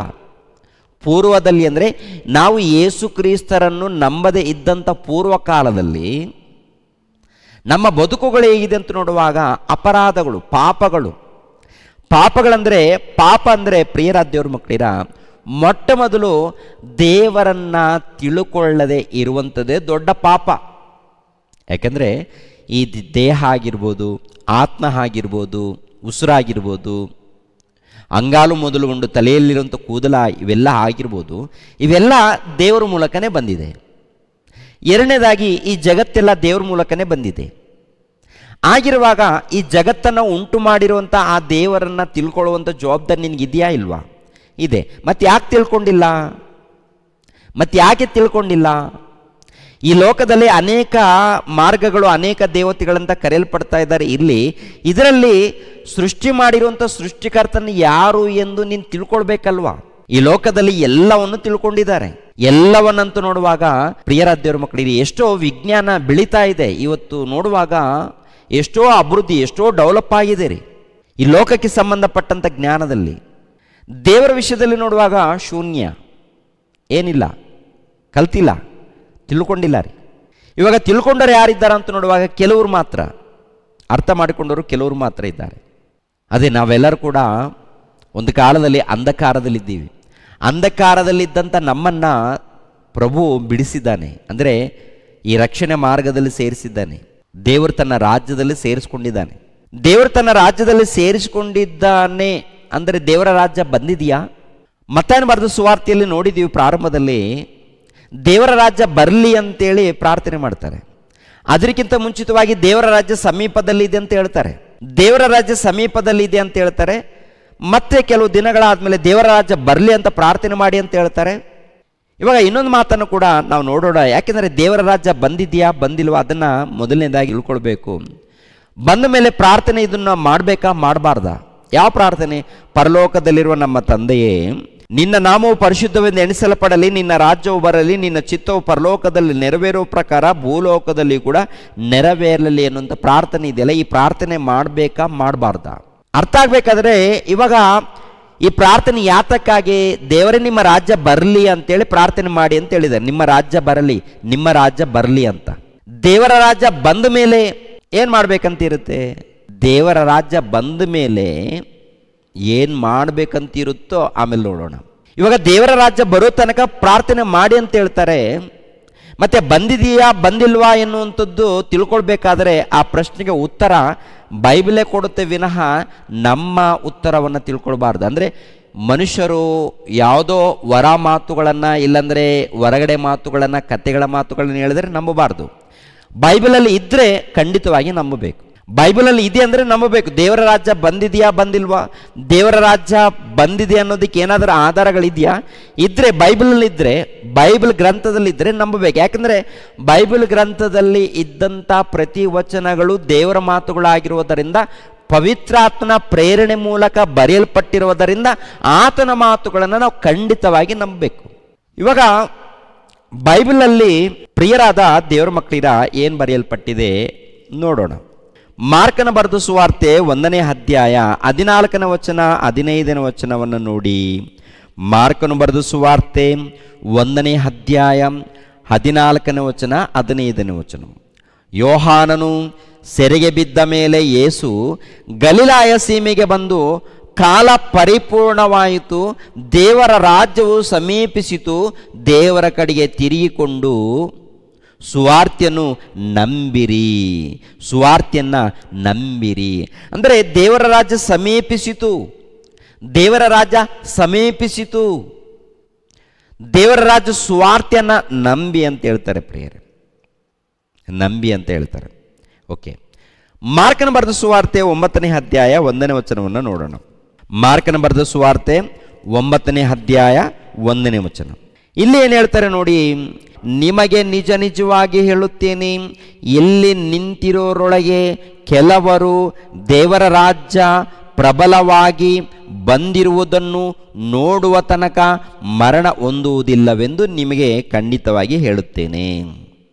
ಅಂದರೆ ದೇವರ ರಾಜ್ಯವು ಪ್ರಬಲವಾಗಿ ಬಂದಿರುವುದನ್ನು ನೋಡುವ ತನಕ ಮರಣ ಹೊಂದುವುದಿಲ್ಲ. ಅದೇ ಇದೆಯಾ? ಯೇಸು ಪ್ರಭು ಅಲ್ಲಿದ್ದಾರೆ. ಇದು ಯೇಸು ಪ್ರಭು ಹೇಳುವಂಥ ಮಾತು. ಶಿಷ್ಯರ ಬಳಿಯಲ್ಲಿ ನಿಂತ್ಕೊಂಡು ಈ ಮಾತು ಹೇಳ್ತಾರೆ. ನೋಡಿಪ್ಪ, ಇಲ್ಲೆಲ್ಲ ನಿಂತ್ಕೊಂಡಿದ್ದೀರಲ್ಲ, ದೇವರ ರಾಜ್ಯ ನೀವು ನೋಡೋ ತನಕ, ದೇವರ ರಾಜ್ಯ ಇಲ್ಲಿ ಕೆಲವರು, ದೇವರ ರಾಜ್ಯ ಕೆಲವರು ನೋಡೋ ತನಕ ನೀವು ಮರಣ ಹೊಂದುವುದಿಲ್ಲವೆಂದು ಖಂಡಿತವಾಗಿ ನಾನು ಹೇಳುತ್ತೇನೆ, ನಿಜ ನಿಜವಾಗಿ ನಾನು ಹೇಳ್ತೀನಿ. ಅರ್ಥ ಆಗುತ್ತಾ ಪ್ರಿಯರೇ? ಈ ಮಾತಿನಲ್ಲಿ ಬಂದಿರುವಂಥ ಪ್ರಶ್ನೆ, ಆ ಪ್ರಶ್ನೆಗೆ ಉತ್ತರ ಅರ್ಥ ಆಗುತ್ತಾ? ಅಂದರೆ ಇಲ್ಲಿ ನಿಂತಿರುವವರಲ್ಲಿ 1ನೇ ಶತಮಾನ ಯೇಸು ಕ್ರಿಸ್ತರು ಈ ಮಾತು ಹೇಳ್ತಾ ಇದ್ದಾರೆ. ಇಲ್ಲಿ ನಿಂತಿರುವವರೊಳಗೆ ದೇವರ ರಾಜ್ಯವನ್ನು ನೋಡುವ ತನಕ ಕೆಲವರು ಮರಣ ಹೊಂದುವುದಿಲ್ಲ, ಅಂದರೆ ಸತ್ತೋಗೋದಿಲ್ಲ. ದೇವರ ರಾಜ್ಯವನ್ನು ನೋಡಿದ ಮೇಲೆ ಸತ್ತೋಗ್ತಾರಂತ ಅರ್ಥ. ದೇವರ ರಾಜ್ಯ ಬರುವಂಥದ್ದು ನೋಡಿದ ಮೇಲೆ ಸತ್ತೋಗ್ತಾರಂತ ಅರ್ಥ. ಇಲ್ಲಿ ನಿಂತಿರೋರೊಳಗೆ, ಇಲ್ಲಿ ನಿಂತಿರೋರೊಳಗೆ ದೇವರ ರಾಜ್ಯವನ್ನು ಪ್ರಬಲವಾಗಿ ಬರುವುದನ್ನು ನೋಡುವ ತನಕ ಮರಣ ಹೊಂದುವುದಿಲ್ಲ, ನೋಡಿದ ಮೇಲೆ ಸತ್ತೋಗ್ತಾರಂತ ಅರ್ಥ. ಅದೇ ಮಾತು ಅರ್ಥ. ಮತ್ತೊಂದು ಸಾರಿ, ನಿಮಗೆ ನಿಜ ನಿಜವಾಗಿ ಹೇಳುತ್ತೇನೆ, ಇಲ್ಲಿ ನಿಂತಿರೋರೊಳಗೆ ಕೆಲವರು ದೇವರ ರಾಜ್ಯವು ಪ್ರಬಲವಾಗಿ ಬಂದಿರುವುದನ್ನು ನೋಡುವ ತನಕ ಮರಣ ಹೊಂದುವುದೇ ಇಲ್ಲ, ಮರಣ ಹೊಂದುವುದೇ ಇಲ್ಲವೆಂದು ಹೇಳ್ತಾರೆ ಪ್ರಿಯರೇ. ಇದು ಯಾರ ಮಾತು? ಯೇಸು ಕ್ರಿಸ್ತರ ಮಾತು. ಯಾರ ಮಾತಿದು? ಯೇಸು ಪ್ರಭು ಮಾತು. ಪರಲೋಕ ರಾಜ್ಯ ಬರಲಿ ಅಂತ ಹೇಳಿದವರು ಅವರೇ. ಇವಾಗ ಪರಲೋಕ ರಾಜ್ಯವು ಬಂದಿರುವಂಥದ್ದು ನೋಡುವ ತನಕ ಮರಣ ಹೊಂದುವುದಿಲ್ಲ ಅಂತ ಹೇಳಿದ್ದು ಕೂಡ ಅವರೇ. ಆ ಮಾತು ಇಟ್ಕೊಂಡಿದ್ದಾರೆ. ಈ ಮಾತು ಯಾಕೆ ಆಲೋಚನೆ ಮಾಡ್ತಾ ಇಲ್ಲ ನಮ್ಮ ಕ್ರೈಸ್ತರು. ಮತ್ತಾಯನ ಬರೆದ ಸುವಾರ್ತೆ 6ನೇ ಅಧ್ಯಾಯ 9ನೇ ವಚನ 10ನೇ ವಚನವನ್ನು ಹಿಡಿದುಕೊಂಡು ಆ ಪ್ರಾರ್ಥನೆ ಮಾಡ್ತಾ ಇದ್ದಾರೆ. ಇವಾಗ ಈ ಮಾತನ್ನು ಯಾಕೆ ಅರ್ಥ ಮಾಡಿಕೊಂಡಿಲ್ಲ? ಒಂದು ವೇಳೆ ದೇವರ ರಾಜ್ಯ ಬಂದಿಲ್ಲ ಅಂದುಕೊಳ್ಳೋಣ ಪ್ರಿಯರೇ, ಗಮನಿಸ್ರಿ, ದೇವರ ರಾಜ್ಯ ಬಂದಿಲ್ಲ ಅಂದುಕೊಳ್ಳೋಣ. ದೇವರ ರಾಜ್ಯ ಬಂದಿಲ್ಲ ಅಂದರೆ ಈ ವಚನದಲ್ಲಿದ್ದಂಥವ್ರು ಏನು ಗೊತ್ತಾ, ಇಂದಿನವರೆಗೆ ಬದುಕಿರಬೇಕು. ಈ ವಚನ ಯೇಸು ಪ್ರಭು ಹೇಳ್ತಾರಲ್ಲ, ಹೇಳಿರೋ ಪ್ರಕಾರ ದೇವರ ರಾಜ್ಯ ಬಂದಿಲ್ಲ ಅಂದರೆ ಇಲ್ಲಿರುವಂಥ ಈ ಜನಗಳಿದ್ದಾರಲ್ಲ, ಯೇಸು ಪ್ರಭು ಹೇಳ್ತಾ ಇದ್ದಾರೆ ನೋಡಿ, ಇಲ್ಲಿ ನಿಂತಿರೋರೊಳಗೆ ದೇವರ ರಾಜ್ಯವನ್ನು ಪ್ರಬಲವಾಗಿ ಬರುವುದನ್ನು ನೋಡುವ ತನಕ ನೀವು ಮರಣ ಹೊಂದುವುದೇ ಇಲ್ಲ ಅಂತಿರುತ್ತೀರಿ. ದೇವರ ರಾಜ್ಯ ಬಂದಿಲ್ಲ ಅಂದರೆ ಅವರು ಇಂದಿನವರೆಗೆ ಬದುಕಿರಬೇಕು. ಏನ್ರಿ ಅರ್ಥ ಆಗತ್ತ ಪ್ರಿಯರೇ? ದೇವರ ರಾಜ್ಯ ಬಂದಿಲ್ಲ ಅಂದರೆ ಇಂದಿನವರೆಗೆ ಇವರು ಏನಾಗಿರಬೇಕು? ಬದುಕಿರಬೇಕು. ಬದುಕಿದ್ದಾರಾ? 1ನೇ ಶತಮಾನದಲ್ಲಿ ಎಲ್ಲರೂ ಅಪೋಸ್ತಲರು ಎಲ್ಲರೂ ಕೂಡ ಮರಣ ಹೊಂದಿದ್ದಾರಲ್ಲ. 1ನೇ ಶತಮಾನದಲ್ಲೇ ಎಲ್ಲರೂ ಕೂಡ ಅಪೋಸ್ತಲರು ಎಲ್ಲರೂ ಕೂಡ ಮರಣ ಹೊಂದಿದ್ದಾರಲ್ವಾ? ಏನು ಅರ್ಥ ಆಗುತ್ತೆ ಅಂದರೆ ಅವರು ಇದ್ದಂಥ ಕಾಲದಲ್ಲೇ ದೇವರ ರಾಜ್ಯ ಬಂದಿದೆ ಅಂತ ಅರ್ಥ. ದೇವರ ರಾಜ್ಯ ಬಂದಿದೆ ಅಂತ ಅರ್ಥ ರೀ. ಕೊನೆ ತನಕ ನೋಡ್ಬೇಕು. ಮತ್ತೆ ನೀವು ಇಲ್ಲಿ ಒಂದೇ ನಿಂತ್ಕೋಬೇಡಿ, ಇನ್ನೂ ಅನೇಕ ವಚನಗಳನ್ನು ತೋರಿಸ್ತೀನಿ ನಾನು. ಅಷ್ಟಾಕೆ ಪ್ರಿಯರಾದ ದೇವ್ರ ಮಕ್ಕಳಿರ 1000 ವರ್ಷ ಪರಿಪಾಲನೆ ಬಗ್ಗೆ ಇದೆಯಲ್ಲ, ಅದು ಅನೇಕ ವಿಡಿಯೋಗಳನ್ನು ಮಾತಾಡಿದ್ದೀನಿ. ನಮ್ಮ ಯೂಟ್ಯೂಬ್ ಚಾನಲ್ಗಳಲ್ಲಿ ಇರುತ್ತೆ 1000 ವರ್ಷ ರಾಜ್ಯ ಪರಿಪಾಲನೆ. ಇನ್ನು ಹಳೆ ಒಡಂಬಡಿಕೆಯಲ್ಲಿ ಯೆಶಾಯ ಗ್ರಂಥದಲ್ಲಿ ಈ ದೇವರ ರಾಜ್ಯವನ್ನು ಕುರಿತು ಅನೇಕ ಪ್ರಶ್ನೆಗಳು ಬರುತ್ತೆ. ಆ ಪ್ರಶ್ನೆಗಳಿಗೆ ಎಲ್ಲದಕ್ಕೂ ನಾನು ಉತ್ತರ ಹೇಳಿದ್ದೀನಿ. ಏನಪ್ಪ ಅಂದರೆ, ಈ ಒಂದು ಜ್ಞಾನ ತಿಳ್ಕೊಳ್ಳದೆ ಹೋದರೆ ಸೇವಕರಾಗೋದಕ್ಕೆ ಯೋಗ್ಯರಾಗೋದಿಲ್ಲ.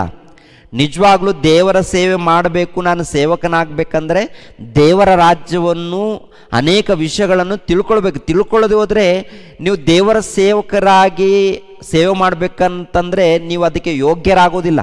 ದೇವರ ಸೇವಕರಾಗಿ ಸೇವೆ ಮಾಡಬೇಕು ಅಂತೇಳಿ ಅಂದುಕೊಂಡ್ರೆ, ದೇವರ ಸೇವೆಗೆ ಯೋಗ್ಯರಾಗಬೇಕು ಅಂದುಕೊಂಡ್ರೆ ಈ ಅಂಶಗಳನ್ನು ಖಂಡಿತವಾಗಿ ತಿಳ್ಕೊಳ್ಬೇಕು. ನಾವು ಅನೇಕ ಅಂಶಗಳನ್ನು ಮಾತಾಡಿದ್ವಿ, ಎಲ್ಲ ಅಂಶಗಳನ್ನು ತಿಳ್ಕೊಳ್ಬೇಕಂದ್ರೆ ಸೇವಕರಾಗಿ ಜೀವಿಸ್ಬೇಕಂದ್ರೆ, ಸೇವಕರಾಗಿ ಸೇವೆ ಮಾಡಬೇಕು ಅಂದುಕೊಂಡ್ರೆ ಖಂಡಿತವಾಗಿ ಅನೇಕ ಅಂಶಗಳಿದೆ. ಎಲ್ಲ ಅಂಶಗಳನ್ನು ನೀವು ಸ್ಟಡಿ ಮಾಡಬೇಕು. ಅದರಲ್ಲಿ ಕೆಲವು ಮಾತ್ರ ಪರೀಕ್ಷೆಗಳನ್ನು ಬರೆಯೋದಕ್ಕೆ, ಪ್ರಶ್ನೆಗಳು ಬರೆಯೋದಕ್ಕೆ ಎಲ್ಲ ಕೊಡಲ್ಲ, ಕೆಲವು ಮಾತ್ರ ಕೊಡ್ತೀವಿ. ಆದರೆ ಎಲ್ಲ ಕಲಿಬೇಕಾ? ಎಲ್ಲ ಅಂಶಗಳನ್ನು ಕಲಿಬೇಕು. ಎಲ್ಲ ಅಂಶಗಳನ್ನು ಕಲಿಬೇಕು. ಪರೀಕ್ಷೆ ಬರೆಯುವಂಥ ಸಮಯದಲ್ಲಿ ಆ ಅಂಶಗಳೇನಿದೆ ಅವು ರೆಡಿ ಆಗಬೇಕು. ಈ ಅಂಶಗಳನ್ನು ಕಲಿಯದೆ ಹೋದರೆ ದೇವರ ರಾಜ್ಯವನ್ನು ಕುರಿತು, ತಂದೆಯ ಮಗನ ಪವಿತ್ರಾತ್ಮನನ್ನು ಕುರಿತು, ಪ್ರಾರ್ಥನೆಯನ್ನು ಕುರಿತು, ಬೈಬಲ್ ಅಂದರೆ ಏನು, ಹೇಗೆ ಓದಬೇಕು, ಇವು ಇದೆಲ್ಲ ಪ್ರಾರಂಭದ ಪಾಠಗಳು, ಇವು ಕಲಿಯದೆ ಹೋದರೆ ನೀವು ಸೇವಕರಾಗೋದಕ್ಕೆ ಅವಕಾಶ ಇಲ್ಲ ರೀ. ಒಂದು ವೇಳೆ ಸೇವಕರಾಗಿದ್ದೀರಂದ್ರೆ ಸುಳ್ಳು ಸೇವಕರಂತ ಅರ್ಥ. ಎಲ್ಲೇ ಕಲಿರಿ, ಯಾವುದೇ ಕಾಲೇಜಿನಲ್ಲಿ ಕಲಿರಿ, ಈ ಅಂಶಗಳು ಗೊತ್ತಿರಬೇಕು. ನೀವು ಎಲ್ಲೇ ಕಲಿಬೋದು, ಯಾವುದೇ ಕಾಲೇಜಿನಲ್ಲಿ ಕಲಿಬೋದು, ಒಟ್ಟಲ್ಲಿ ಅಂಶಗಳು ಗೊತ್ತಿರಬೇಕು. ಸ್ಟಡಿ ಮಾಡಿರಬೇಕು. ಅದು ವಾಕ್ಯದ ಪ್ರಕಾರ ಇರಬೇಕು, ಭಿನ್ನವಾಗಿರಬಾರ್ದು. ವಾಕ್ಯಕ್ಕೆ ಭಿನ್ನವಾಗಿ ನೀನು ಅರ್ಥ ಮಾಡಿಕೊಂಡ್ರೆ ನೀನು ನಿಜವಾದ ಸೇವಕನ ಆಗೋದಿಲ್ಲ. ಏನಾಗ್ತೀಯ?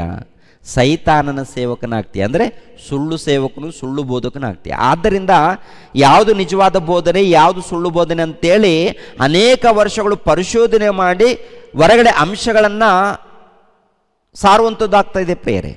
ಆದ್ದರಿಂದ ಜಾಗ್ರತೆ. ಇವಾಗ ನೆಕ್ಸ್ಟ್ ಇನ್ನೊಂದು ವಚನವನ್ನು ನೋಡೋಣ. ಮತ್ತಾಯನ ಬರೆದ ಸುವಾರ್ತೆ 12ನೇ ಅಧ್ಯಾಯ 28ನೇ ವಚನವನ್ನು ನೋಡಿ ಪ್ರಿಯರೇ. ನಾನು ದೇವರ ಆತ್ಮನ ಬಲದಿಂದಲೇ ದೆವ್ವಗಳನ್ನು ಬಿಡಿಸುವನಾದರೆ, ಮತ್ತೊಂದು ಸಾರಿ, ನಾನು ದೇವರ ಆತ್ಮನ ಬಲದಿಂದಲೇ ದೆವ್ವಗಳನ್ನು ಬಿಡಿಸುವುದಾದರೆ ದೇವರ ರಾಜ್ಯವು ನಿಮ್ಮ ಹತ್ತಿರಕ್ಕೆ ಬಂತಲ್ಲ. ಚೆನ್ನಾಗಿದೆಯಾ? ದೇವರ ರಾಜ್ಯವು ನಿಮ್ಮ ಹತ್ತಿರಕ್ಕೆ ಬಂತಲ್ಲ. ದೇವರ ರಾಜ್ಯವು ನಿಮ್ಮ ಹತ್ತಿರಕ್ಕೆ ಬಂತಲ್ಲ. ಯಾಕೆ ಪದೇ ಪದೇ ಓದ್ತಾ ಇದ್ದೀನಿ? ನರಗಳಲ್ಲಿ ದೇವರ ರಾಜ್ಯ ಬರಲಿ ಬರಲಿ ಬರಲಿ ಬರಲಿ. ಚಿಕ್ಕವರು ಮೊದಲುಗೊಂಡು ವೃದ್ಧರ ತನಕ, ಚಿಕ್ಕ ಪಾಸ್ಟರ್ ಮೊದಲುಗೊಂಡು ದೊಡ್ಡ ದೊಡ್ಡ ಪಾಸ್ಟರ್ವರೆಗೆ, ಚಿಕ್ಕ ಫಾದರ್ ಮೊದಲುಗೊಂಡು ದೊಡ್ಡ ದೊಡ್ಡ ಬಿಷಪ್ಪರವರೆಗೆ ಈ ಪ್ರಾರ್ಥನೆ. ದೇವರ ರಾಜ್ಯ ನಿಮ್ಮ ಬಳಿಗೆ ಬಂತಲ್ಲ, ದೇವರ ರಾಜ್ಯ ನಿಮ್ಮ ಬಳಿಗೆ ಬಂತಲ್ಲ. ಬರಲಿ ಬರಲಿ ಬರಲಿ ಅಂತ ಪ್ರಾರ್ಥನೆ ಮಾಡ್ತಾ ಇದ್ದೀವಿ ಅಂದರೆ ದೇವರ ರಾಜ್ಯ ಬಂತಲ್ಲ ನಿಮ್ಮ ಹತ್ತಿರ ಅಂತ ಹೇಳ್ತಾರೆ ಪ್ರಭು. ಮತ್ತಾಯನ ಬರೆದ ಸುವಾರ್ತೆ 6ನೇ ಅಧ್ಯಾಯ ನೋಡುವಾಗ ದೇವರ ರಾಜ್ಯ ಬರಲಿ ಅಂತಾರೆ.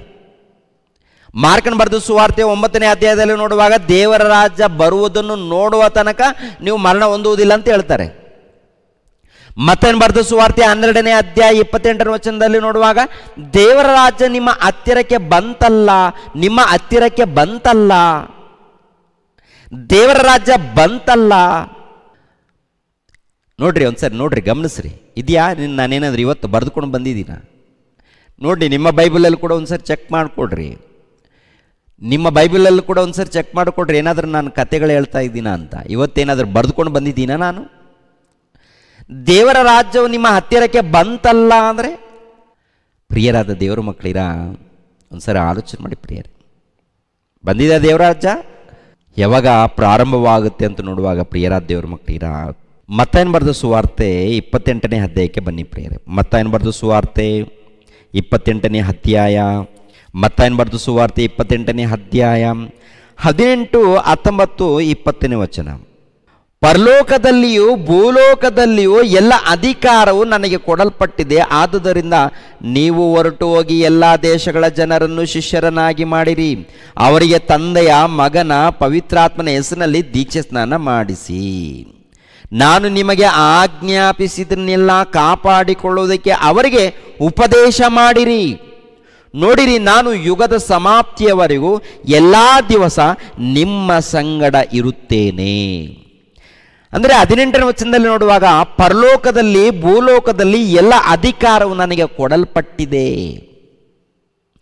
ಪರಲೋಕದಲ್ಲಿ ಭೂಲೋಕದಲ್ಲಿ ಎಲ್ಲ ಅಧಿಕಾರವು ನನಗೆ ಕೊಡಲ್ಪಟ್ಟಿದೆ ಅಂದರೆ, ಫಿಲಿಪ್ಪಿಯವರಿಗೆ ಬರೆದ ಪತ್ರಿಕೆ 2ನೇ ಅಧ್ಯಾಯ, ಫಿಲಿಪ್ಪಿಯರಿಗೆ ಬರೆದ ಪತ್ರಿಕೆ 2ನೇ ಅಧ್ಯಾಯ 9ನೇ ವಚನವನ್ನು ನೋಡಿ. ಈ ಕಾರಣದಿಂದ ದೇವರು ಆತನನ್ನು ಅತ್ಯುನ್ನತ ಸ್ಥಾನಕ್ಕೆ ಏರಿಸಿ ಎಲ್ಲ ಹೆಸರುಗಳಿಗಿಂತ ಶ್ರೇಷ್ಠವಾದ ಹೆಸರನ್ನು ಆತನಿಗೆ ದಯಪಾಲಿಸಿದ್ದಾನೆ.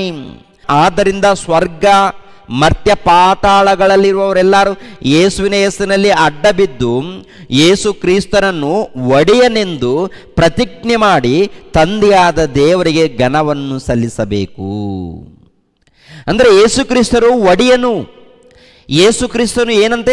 ರಾಜನು, ಒಡೆಯನು, ರಾಜರಿಗೆ ರಾಜನು, ಅರಸರಿಗೆ ಅರಸನು. ಪಿಲಾತನು ಕೇಳ್ತಾನೆ ಯೇಸು ಕ್ರಿಸ್ತರನ್ನು, ನೀನು ಅರಸನ? ಯೇಸು, ನೀನು ಅರಸನ? ಯಾಕೆಂದರೆ ಇವರೆಲ್ಲರೂ ಕೂಡ ಏನು ನಿಮ್ಮನ್ನು ಅರಸನ ಅಂತ ಇದ್ದಾರೆ. ಅಂದಾಗ ಯೇಸು ಪ್ರಭು ಏನು ಹೇಳ್ತಾರೆ?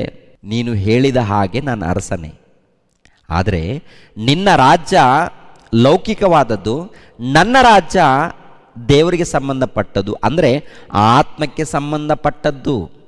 ನನ್ನ ರಾಜ್ಯ ಆತ್ಮಕ್ಕೆ ಸಂಬಂಧಪಟ್ಟದ್ದು. ಹೇಳಿದಾರ ಹೇಳಿಲ್ವ ಪ್ರಿಯರೇ? ಬೇಕಾದರೆ ಅದು ಕೂಡ ನೋಡೋಣ ಒಂದ್ಸಾರಿ. ಯೋಹಾನನು ಬರೆದ ಸುವಾರ್ತೆ 18ನೇ ಅಧ್ಯಾಯ, ಯೋಹಾನನು ಬರೆದ ಸುವಾರ್ತೆ 18ನೇ ಅಧ್ಯಾಯ 36ನೇ ವಚನ ನೋಡಿ. ಯಾಕೆಂದರೆ ಇದು ಪರೀಕ್ಷೆ ಬರೆಯುವವರಿಗೆ ಖಂಡಿತವಾಗಿ ಈ ವಚನಗಳು ಗೊತ್ತಿರಬೇಕು. ನನ್ನ ರಾಜ್ಯವು ಈ ಲೋಕದಲ್ಲ. ನನ್ನ ರಾಜ್ಯವು ಈ ಲೋಕದಾಗಿದ್ದರೆ ನಾನು ಯೆಹೂದ್ಯರ ಕೈಯಲ್ಲಿ ಬೀಳದಂತೆ ನನ್ನ ಪರಿವಾರದವರು ಕಾದಾಡುತ್ತಿದ್ದರು. ಅದಕ್ಕೆ ಪಿಲಾತನು ಕೆಳಗಡೆ ಮಾತು, ಆದರೆ ನನ್ನ ರಾಜ್ಯವು ಇಲ್ಲಿಯದಲ್ಲವೆಂದು ಉತ್ತರ ಕೊಟ್ಟನು. ಅದಕ್ಕೆ ಪಿಲಾತನು, ಹಾಗಾದರೆ ನೀನು ಅರಸನು? ಹೌದು ಅಂತನು. ನೀನು ಹೇಳಿದ ಹಾಗೆ ನಾನು ಅರಸನು. ಅಂದರೆ ನನ್ನ ರಾಜ್ಯವು ಇಹಲೋಕಕ್ಕೆ ಸಂಬಂಧಪಟ್ಟದ್ದಲ್ಲ.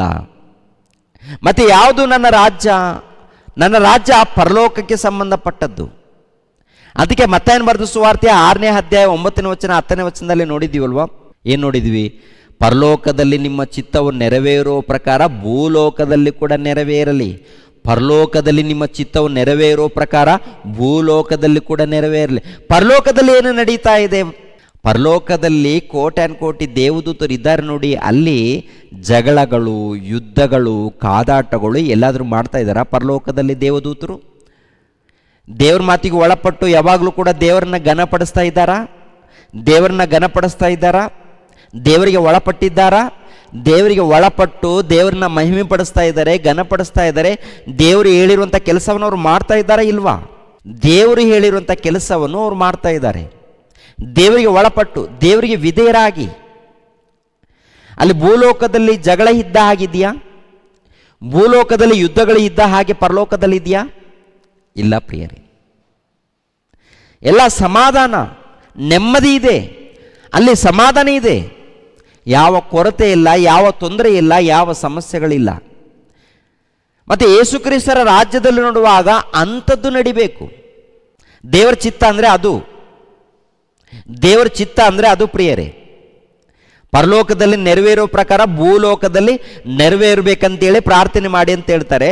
ಮತ್ತು ಭೂಲೋಕದಲ್ಲಿ ನೆರವೇರಬೇಕಾದ್ರೆ ಆ ರಾಜ್ಯ ಬಂದಿದೆಯಾ ಬಂದಿಲ್ಲೋ ಅಂತ ನೋಡುವಾಗ ಪ್ರಿಯರಾದ ದೇವರ ಮಕ್ಕಳಿರ, ಆ ರಾಜ್ಯ 1ನೇ ಶತಮಾನದಲ್ಲಿ ಬಂದಿದೆ. ಬಂದ ಮೇಲೆ ಪರಲೋಕದಲ್ಲಿ ನೆರವೇರೋ ಪ್ರಕಾರ ಭೂಲೋಕದಲ್ಲೂ ಕೂಡ ನೆರವೇರಿದೆಯಾ ಇಲ್ವಾ ಅಂತ ನೋಡುವಾಗ ಏನ್ರಿ, ಅಪೋಸ್ತಲರು ಸುವಾರ್ತೆ ಪ್ರಾರಂಭ ಮಾಡ್ತಾರೆ ನೋಡಿ, ಅಲ್ಲಿ ಪವಿತ್ರ ಆತ್ಮನ ಇಳಿತಾನೆ ಪ್ರಿಯರೇ. ಗಮನಿಸ್ರಿ, ವಾಕ್ಯವನ್ನು ಗಮನಿಸ್ರಿ, ಕೊನೆ ತನಕ ನೋಡಿ. ಅಪೋಸ್ತಲರ ಕೃತ್ಯಗಳು 2ನೇ ಅಧ್ಯಾಯ, ಅಪೋಸ್ತಲರ ಕೃತ್ಯಗಳು 2ನೇ ಅಧ್ಯಾಯ 1ನೇ ವಚನದಿಂದ. ಪಂಚಶತಮ ದಿನದ ಹಬ್ಬವು ಬಂದಿರಲಾಗಿ ಅವರೆಲ್ಲರೂ ಏಕ ಮನಸ್ಸಿನಿಂದ ಒಂದೇ ಸ್ಥಳದಲ್ಲಿ ಕೂಡಿದರು.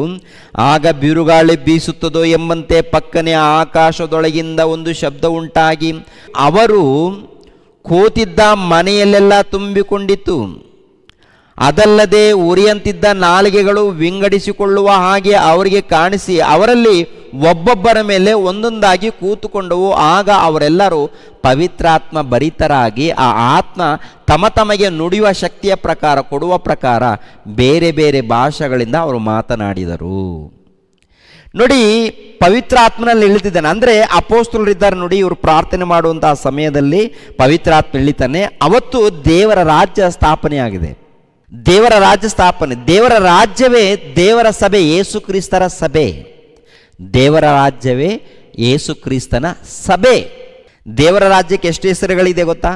ದೇವರ ರಾಜ್ಯ, ಯೇಸು ಕ್ರಿಸ್ತರ ಸಭೆ, ದೇವರ ಆಲಯ, ದೇವರ ಕುಟುಂಬ, ದೇವರ ಮನೆ, ನೂತನ ಯೆರೂಸಲೇಮ್ ಪಟ್ಟಣ, ನೂತನ ಸೃಷ್ಟಿ, ಅನೇಕ ರೀತಿಯಲ್ಲಿ ವರ್ಣಿಸ್ತಾರೆ. ಇದು ದೇವರ ರಾಜ್ಯ. ಈ ದೇವರ ರಾಜ್ಯದಲ್ಲಿ ಏನು ನಡೆದಿದೆ ಅಂತ ನೋಡುವಾಗ 2ನೇ ಅಧ್ಯಾಯ 41ನೇ ವಚನ ನೋಡಿ. 2ನೇ ಅಧ್ಯಾಯ 41. ಅವನ ಮಾತಿಗೆ ಒಪ್ಪಿಕೊಂಡವರು ದೀಕ್ಷೆ ಸ್ನಾನ ಮಾಡಿಸಿಕೊಂಡರು. ಆ ದಿವಸ ಸುಮಾರು 3,000 ಜನರು ಅವರಲ್ಲಿ ಸೇರಿದರು. ಇವರು ಅಪೋಸ್ತಲರ ಬೋಧನೆಯನ್ನು ಕೇಳುವುದರಲ್ಲಿಯೂ ಸಹೋದರರ ಅನ್ಯೋನ್ಯತೆಯಲ್ಲಿಯೂ ರೊಟ್ಟೆ ಮುರಿಯುವುದರಲ್ಲಿಯೂ ಪ್ರಾರ್ಥನೆಗಳಲ್ಲಿಯೂ ನಿರತರಾಗಿದ್ದರು. ಎಲ್ಲರಿಗೂ ಭಯ ಉಂಟಾಯಿತು. ಇದಲ್ಲದೆ ಅನೇಕ ಅದ್ಭುತ ಕಾರ್ಯಗಳು ಸೂಚಕ ಕಾರ್ಯಗಳು ಅಪೋಸ್ತಲರ ಕೈಯಿಂದ ನಡೆದವು. ನಂಬಿದವರೆಲ್ಲರೂ ಒಗ್ಗಟ್ಟಾಗಿದ್ದು ತಮ್ಮದೆಲ್ಲವನ್ನು ಉದುವಾಗಿ ಅನುಭೋಗಿಸುತ್ತಾ ತಮ್ಮ ತಮ್ಮ ಚರಸ್ಥಿರ ಸೊತ್ತುಗಳನ್ನು ಮಾರಿ ಬಂದ ಹಣವನ್ನು ಎಲ್ಲರಿಗೂ ಅವರವರ ಅಗತ್ಯವಿದ್ದ ಹಾಗೆ ಹಂಚಿಕೊಡುತ್ತಾ ಇದ್ದರು. ಅವರು ದಿನಾಲೂ ಏಕ ಮನಸ್ಸಿನಿಂದ ದೇವಾಲಯದಲ್ಲಿ ಕೂಡುತ್ತಾ ಮನೆ ಮನೆಗಳಲ್ಲಿ ರೊಟ್ಟಿ ಮುರಿದು ಉಲ್ಲಾಸದಿಂದಲೂ ಸರಳ ಹೃದಯದಿಂದಲೂ ಊಟ ಮಾಡುತ್ತಾ ಇದ್ದರು. ದೇವರನ್ನು ಕೊಂಡಾಡುವವರಾಗಿಯೂ ಜನರೆಲ್ಲರ ದಯವನ್ನು ಹೊಂದುವವರಾಗಿಯೂ ಇದ್ದರು. ಕರ್ತನು ರಕ್ಷಣೆಯ ಮಾರ್ಗದಲ್ಲಿರುವವರನ್ನು ದಿನಾಲೂ ಅವರ ಮಂಡಲಿಗೆ ಸೇರಿಸುತ್ತಿದ್ದನು. ಅಂದರೆ ನೋಡಿ, ಅನೇಕರಿದ್ದಾರೆ ಪ್ರಿಯರಾದ ದೇವರ ಮಕ್ಕಳಿದೆ. ಅನೇಕರು ಯೇಸು ಕ್ರಿಸ್ತರನ್ನು ನಂಬಿಕೊಂಡು ಸಭೆಯಲ್ಲಿ, ಅಂದರೆ ದೇವರ ರಾಜ್ಯದಲ್ಲಿ ಸೇರಿಸಲ್ಪಟ್ಟಿದ್ದಾರೆ. ದೇವರ ರಾಜ್ಯ ಎಂಬ ಸಭೆಯಲ್ಲಿ ಸೇರಿಸಲ್ಪಟ್ಟ ಮೇಲೆ ಅವರೆಲ್ಲರೂ ಏಕ ಮನಸ್ಸಿನಿಂದ, ಎಲ್ಲರೂ ಏಕ ಮನಸ್ಸು, ಎಲ್ಲರೂ ಕೂಡ ಏಕ ಮನಸ್ಸು, ಒಂದೇ ಅಭಿಪ್ರಾಯ. ಎಲ್ಲರೂ ಸಭೆಯಾಗಿ ಸೇರ್ತಾ ಇದ್ದಾರೆ. ಕರ್ತನ ಭೋಜನದಲ್ಲಿ ಕೈ ಹಾಕ್ತಾ ಇದ್ದಾರೆ. ಅದೇ ಪ್ರಕಾರ ಮನೆ ಮನೆಗಳಲ್ಲಿ ಊಟ ಮಾಡ್ತಾ ಇದ್ದಾರೆ. ಮನೆ ಮನೆಗೆ ಹೋಗಿ ಊಟ ಮಾಡುವಂಥದ್ದು ಎಲ್ಲರೂ ಒಗ್ಗಟ್ಟಾಗಿ. ಅದರಲ್ಲಿ ನೋಡಿ ಪ್ರಿಯರಾದ ದೇವರ ಮಕ್ಕಳಿರ, ಯಾರು ಕೂಡ ಕೊರತೆ ಪಡಲಿಲ್ವಂತೆ. 4ನೇ ಅಧ್ಯಾಯ ನೋಡಿ ಬನ್ನಿ. 4ನೇ ಅಧ್ಯಾಯ, ಅದೇ ಅಪೋಸ್ತಲರ ಕೃತ್ಯಗಳು 4ನೇ ಅಧ್ಯಾಯ 32ನೇ ವಚನ. ನಂಬಿದ ಮಂಡಳಿಯವರ ಹೃದಯವು ಪ್ರಾಣವು ಒಂದೇ ಆಗಿತ್ತು. ಅಂದರೆ ಅನೇಕ ಮಂದಿ ಇದ್ದಾರೆ ಪ್ರಿಯರೇ, ಅನೇಕ ಮಂದಿ. ಇವಾಗ ಈ ಕಾಲದಲ್ಲಿ ಸಭೆಯಲ್ಲಿ ಒಂದು 10 ಮಂದಿ ಇದ್ದರೆ 106 ಆಲೋಚನೆಗಳು. ಸಭೆಯಲ್ಲಿ 10 ಮಂದಿ ಇದ್ದಾರೆ ಅಂತ ತಿಳ್ಕೊಳ್ಳಿ, ಸುಮಾರು 106 ಆಲೋಚನೆಗಳು. ಅಂದರೆ ಇವರು ದೇವರ ರಾಜ್ಯವನ್ನು ಕುರಿತು ಅರ್ಥ ಮಾಡಿಕೊಂಡಿದ್ದಾರ, ದೇವರನ್ನು ಕುರಿತು ಅರ್ಥ ಮಾಡಿಕೊಂಡಿದ್ದಾರಂತ ನೋಡುವಾಗ, ದೇವರನ್ನು ಕುರಿತು, ದೇವರ ರಾಜ್ಯವನ್ನು ಕುರಿತು, ಯೇಸು ಕ್ರಿಸ್ತರ ಸಭೆಯನ್ನು ಕುರಿತು ಅರ್ಥ ಮಾಡಿಕೊಂಡಿಲ್ಲ. ಅರ್ಥ ಮಾಡಿಕೊಳ್ಳದೆ ಇರುವುದರಿಂದ ಅನೇಕ ವಿವಾದಗಳು ಉಂಟಾಗ್ತಾ ಇದೆ, ಅನೇಕ ವಿಭೇದಗಳು ಉಂಟಾಗ್ತಾ ಇದೆ, ಅನೇಕ ದ್ವೇಷ ಮಸ್ತರ, ಅನೇಕ ಹಗೆಗಳು, ಅನೇಕ ಗೊಂದಲಗಳು ಉಂಟಾಗ್ತಾ ಇದೆ. ಯಾಕೆಪ್ಪ ಅಂತ ನೋಡುವಾಗ ಯೇಸು ಕ್ರಿಸ್ತರನ್ನು ಅರ್ಥ ಮಾಡಿಕೊಂಡಿಲ್ಲ, ಯೇಸು ಕ್ರಿಸ್ತರ ರಾಜ್ಯವನ್ನು ಕುರಿತು ಅರ್ಥ ಮಾಡಿಕೊಂಡಿಲ್ಲ. ಅರ್ಥ ಮಾಡಿಕೊಳ್ಳದೆ ಅಪಾರ್ಥ ಮಾಡಿಕೊಂಡು ಈ ಲೋಕದಲ್ಲಿ ತವಕ ಪಡ್ತಾ ಇದ್ದಾರೆ. ಇವಾಗ ಅರ್ಥ ಮಾಡಿಕೊಂಡವರು ಹೇಗಿದ್ದಾರಪ್ಪ ಅಂತ ನೋಡುವಾಗ, ನಂಬಿದ ಮಂಡಳಿಯವರ ಹೃದಯವು ಪ್ರಾಣವು ಒಂದೇ ಆಗಿತ್ತು. ಇದಲ್ಲದೆ ಒಬ್ಬನಾದರೂ ತನಗಿದ್ದ ಆಸ್ತಿಯಲ್ಲಿ ಯಾವುದೊಂದನ್ನು ಸ್ವಂತವಾದದ್ದೆಂದು ಹೇಳಲಿಲ್ಲ. ಎಲ್ಲವೂ ಅವರಿಗೆ ಹುದುವಾಗಿ ಇತ್ತು ಮತ್ತು ಕರ್ತನಾದ ಯೇಸು ಜೀವಂತನಾಗಿ ಎದ್ದು ಬಂದನೆಂಬುದಕ್ಕೆ ಅಪೋಸ್ತಲರು ಬಹು ಬಲವಾಗಿ ಸಾಕ್ಷಿ ಹೇಳುತ್ತಿದ್ದರು. ಬಹಳ ದಯವು ಅವರೆಲ್ಲರ ಮೇಲೆ ಇತ್ತು. ಅವರಲ್ಲಿ ಕೊರತೆ ಪಡುವವನು ಒಬ್ಬನೂ ಇರಲಿಲ್ಲ. ಯಾಕೆಂದರೆ ಹೊಲ ಮನೆಗಳಿದ್ದವರು ಅವುಗಳನ್ನು ಮಾರಿ ಬಂದ ಕ್ರಯವನ್ನು ತಂದು ಅಪೋಸ್ತಲರ ಪಾದಗಳ ಬಳಿಯಲ್ಲಿ ಇಡುತ್ತಿದ್ದರು. ಅಂದರೆ ನಿಜವಾದ ಭಕ್ತರಿದ್ದಾರೆ ನೋಡಿ, ಅವರ ಬಳಿಯಲ್ಲಿ ತಂದು ಇಟ್ಟಿದ್ದಾರೆ ಪ್ರೇರೆ. ಅವರೆಲ್ಲರೂ ಕೂಡ ಏನು ಮಾಡಿದ್ದಾರೆ ಅಂತ ನೋಡುವಾಗ, ಇದರಲ್ಲಿ ಬಡವರು ಶ್ರೀಮಂತರು ಏನು ಭೇದವಿಲ್ಲ, ಎಲ್ಲರೂ ಒಗ್ಗಟ್ಟಾಗಿ ಇದ್ದಾರೆ. ಎಲ್ಲರೂ ಒಂದೇ ಆತ್ಮ, ಅಂದರೆ ಪವಿತ್ರ ಆತ್ಮನನ್ನು ಧರಿಸಿಕೊಂಡಿದ್ದಾರೆ, ಪವಿತ್ರ ಆತ್ಮನಿಗೆ ಸ್ಥಾನ ಕೊಟ್ಟಿದ್ದಾರೆ. ಎರಡನೇದಾಗಿ ನೋಡುವಾಗ ಏಕ ಆತ್ಮ ಅಂತ ನೋಡುವಾಗ ಒಂದೇ ಆಲೋಚನೆ, ಅಂದರೆ ಪವಿತ್ರ ಆತ್ಮನ ಕೊಡುವಂಥ ಆಲೋಚನೆ ಏನಿದೆ, ಯೇಸು ಕ್ರಿಸ್ತರು ಕೊಡುವಂಥ ಆಲೋಚನೆ ಏನಿದೆ, ಆ ಕೆಲಸ ಏನಿದೆ, ಒಂದೇ ಕೆಲಸದಲ್ಲಿದ್ದಾರೆ. ಊಟ ಯಾವ ಭೇದ, ಅಂದರೆ ಅವರಲ್ಲಿ ಯಾರು ಕೂಡ ಕೊರತೆ ಪಡೋರಿಲ್ಲ. ಇದು 1ನೇ ಶತಮಾನದಲ್ಲಿ ನಡೆದಿರುವಂಥ ಘಟನೆ ಪ್ರಿಯರು. ಆಮೇಲೆ ಸಭೆಯನ್ನು ಹಾಳು ಮಾಡೋದಕ್ಕೆ ಸೈತಾನ್ ಇಳಿತಾನೆ, ಅನೇಕ ಗೊಂದಲ ಸ್ಟಾರ್ಟ್ ಆಗುತ್ತೆ. ಆದರೆ ನಿಜವಾಗ್ಲೂ ಯೇಸು ಕ್ರಿಸ್ತರಿಗೆ ಸ್ಥಾನ ಕೊಟ್ಟವರು ಇದ್ದಾರೆ ನೋಡಿ. ಯೇಸು ಕ್ರಿಸ್ತರಿಗೆ ಸ್ಥಾನ ಕೊಟ್ಟಂಥವರು, ಯೇಸು ಕ್ರಿಸ್ತರ ರಾಜ್ಯದಲ್ಲಿ ಸೇರಿದವರು ಇರ್ತಾರೆ ನೋಡಿ, ಅವರ ಮಧ್ಯದಲ್ಲಿ ಗೊಂದಲ ಇರಲ್ಲ. ಇವಾಗ ಯೇಸು ಕ್ರಿಸ್ತ ರಾಜ್ಯದಲ್ಲಿ ಸೇರಿದಾಗ ಒಂದು ಆತ್ಮವನ್ನು ಕಾಪಾಡೋದಕ್ಕೇನೆ ಪ್ರಯತ್ನ ಮಾಡ್ತಾರೆ ವಿನಃ ಒಂದು ಆತ್ಮಕ್ಕೆ ಪ್ರಿಯರಾದ ದೇವರ ಮಕ್ಕಳಿರ ಮೋಸ ಮಾಡಲ್ಲ, ಅನ್ಯಾಯ ಮಾಡಲ್ಲ, ವಂಚನೆ ಮಾಡಲ್ಲ. ಸಭೆಯಲ್ಲಿ ದೇವರ ಮಕ್ಕಳಾಗಿರುವಂಥ ನಾವೆಲ್ಲರೂ ಸೇರಿದ್ದೀವಿ ಅಂದಮೇಲೆ ದೇವರ ರಾಜ್ಯದಲ್ಲಿ ಸೇರಿರುವಂಥ ನಾವು ಇನ್ನೊಬ್ಬರಿಗೆ ಅನ್ಯಾಯ, ಇನ್ನೊಬ್ಬರಿಗೆ ಮೋಸ ಮಾಡಲ್ಲ. ಎಲ್ಲರೂ ಒಗ್ಗಟ್ಟಾಗಿರ್ತೀವಿ, ಏಕ ಅಭಿಪ್ರಾಯದಿಂದ ಇರ್ತೀವಿ, ಒಳ್ಳೆ ರೀತಿಯಲ್ಲಿ ಜೀವಿಸುವಂಥದ್ದು. ಇದು 1ನೇ ಶತಮಾನದಲ್ಲಿ ನಡೆದಿದೆ ರೀ. ಅಂದರೆ ಅವರ ಮಧ್ಯದಲ್ಲಿ ನೋಡುವಾಗ ದೇವರ ರಾಜ್ಯ ಬಂದಿದೆ, ದೇವರ ರಾಜ್ಯದಲ್ಲಿ ಸೇರಿಕೊಂಡಿದ್ದಾರೆ. ದೇವರ ರಾಜ್ಯ ಏನು ಮಾಡಿದ್ದಾರೆ ಅಂತ ನೋಡುವಾಗ ಅಭಿವೃದ್ಧಿ ಮಾಡೋದಕ್ಕೆ ಅವರು ಚರಾಸ್ಥಿರ ಆಸ್ತಿಗಳನ್ನು ಮಾರಿ ಬಂದ ಹಣವನ್ನು ಸುವಾರ್ತೆಗೋಸ್ಕರ ಬಳಸಿದ್ದಾರೆ. ಎರಡನೇದಾಗಿ ಅವರೆಲ್ಲರೂ ಸಭೆಯಲ್ಲಿದ್ದಂಥ ಎಲ್ಲರೂ ಕೂಡ ಒಗ್ಗಟ್ಟಾಗಿ ಊಟ ಮಾಡಿಕೊಂಡು ದೇವರ ಸೇವೆ ಮಾಡಿದ್ದಾರೆ. ಅವರು ಯಾರು ಕೂಡ ಕೊರತೆ ಪಡೋರಿಲ್ಲ. ಅದು ನಡೆದಿದೆ ಪ್ರಿಯರೇ ಅವ್ರ ಮಧ್ಯದಲ್ಲಿ. ಆ ದೇವರ ರಾಜ್ಯ ಅಲ್ಲಿ ಪ್ರಾರಂಭವಾಗಿದೆ. ಪ್ರಾರಂಭವಾದ ಮೇಲೆ ದೇವರ ರಾಜ್ಯವನ್ನು ಅಭಿವೃದ್ಧಿ ಮಾಡೋದಕ್ಕೆ ಅನೇಕ ಪ್ರಯತ್ನಗಳನ್ನು ಅವರು ಮಾಡಿದ್ದಾರೆ. ಫಿಲಿಪ್ಪನು ಏನು ಮಾತಾಡ್ತಿದ್ದ ನೋಡಿ. ಫಿಲಿಪ್ಪನು ಅಪೋಸ್ತಲರ ಕೃತ್ಯಗಳು 8ನೇ ಅಧ್ಯಾಯ, ಅಪೋಸ್ತಲರ ಕೃತ್ಯಗಳು 8ನೇ ಅಧ್ಯಾಯ 12ನೇ ವಚನ. ಆದರೆ ಫಿಲಿಪ್ಪನು ದೇವರ ರಾಜ್ಯದ ವಿಷಯದಲ್ಲಿಯೂ ಯೇಸು ಕ್ರಿಸ್ತನ ಹೆಸರಿನ ವಿಷಯದಲ್ಲಿಯೂ ಶುಭ ವರ್ತಮಾನವನ್ನು ಸಾರಲು ಗಂಡಸರು ಹೆಂಗಸರು ನಂಬಿ ದೀಕ್ಷಾ ಸ್ನಾನ ಮಾಡಿಸಿಕೊಂಡರು. ಗಂಡಸರು ಹೆಂಗಸರು ಅನೇಕ ಮಂದಿ ದೀಕ್ಷಾ ಸ್ನಾನ, ಅಂದರೆ ದೇವರ ರಾಜ್ಯವನ್ನು ಕುರಿತು ಸಾರ್ತಾ ಇದ್ದಾನೆ. ಯಾರು?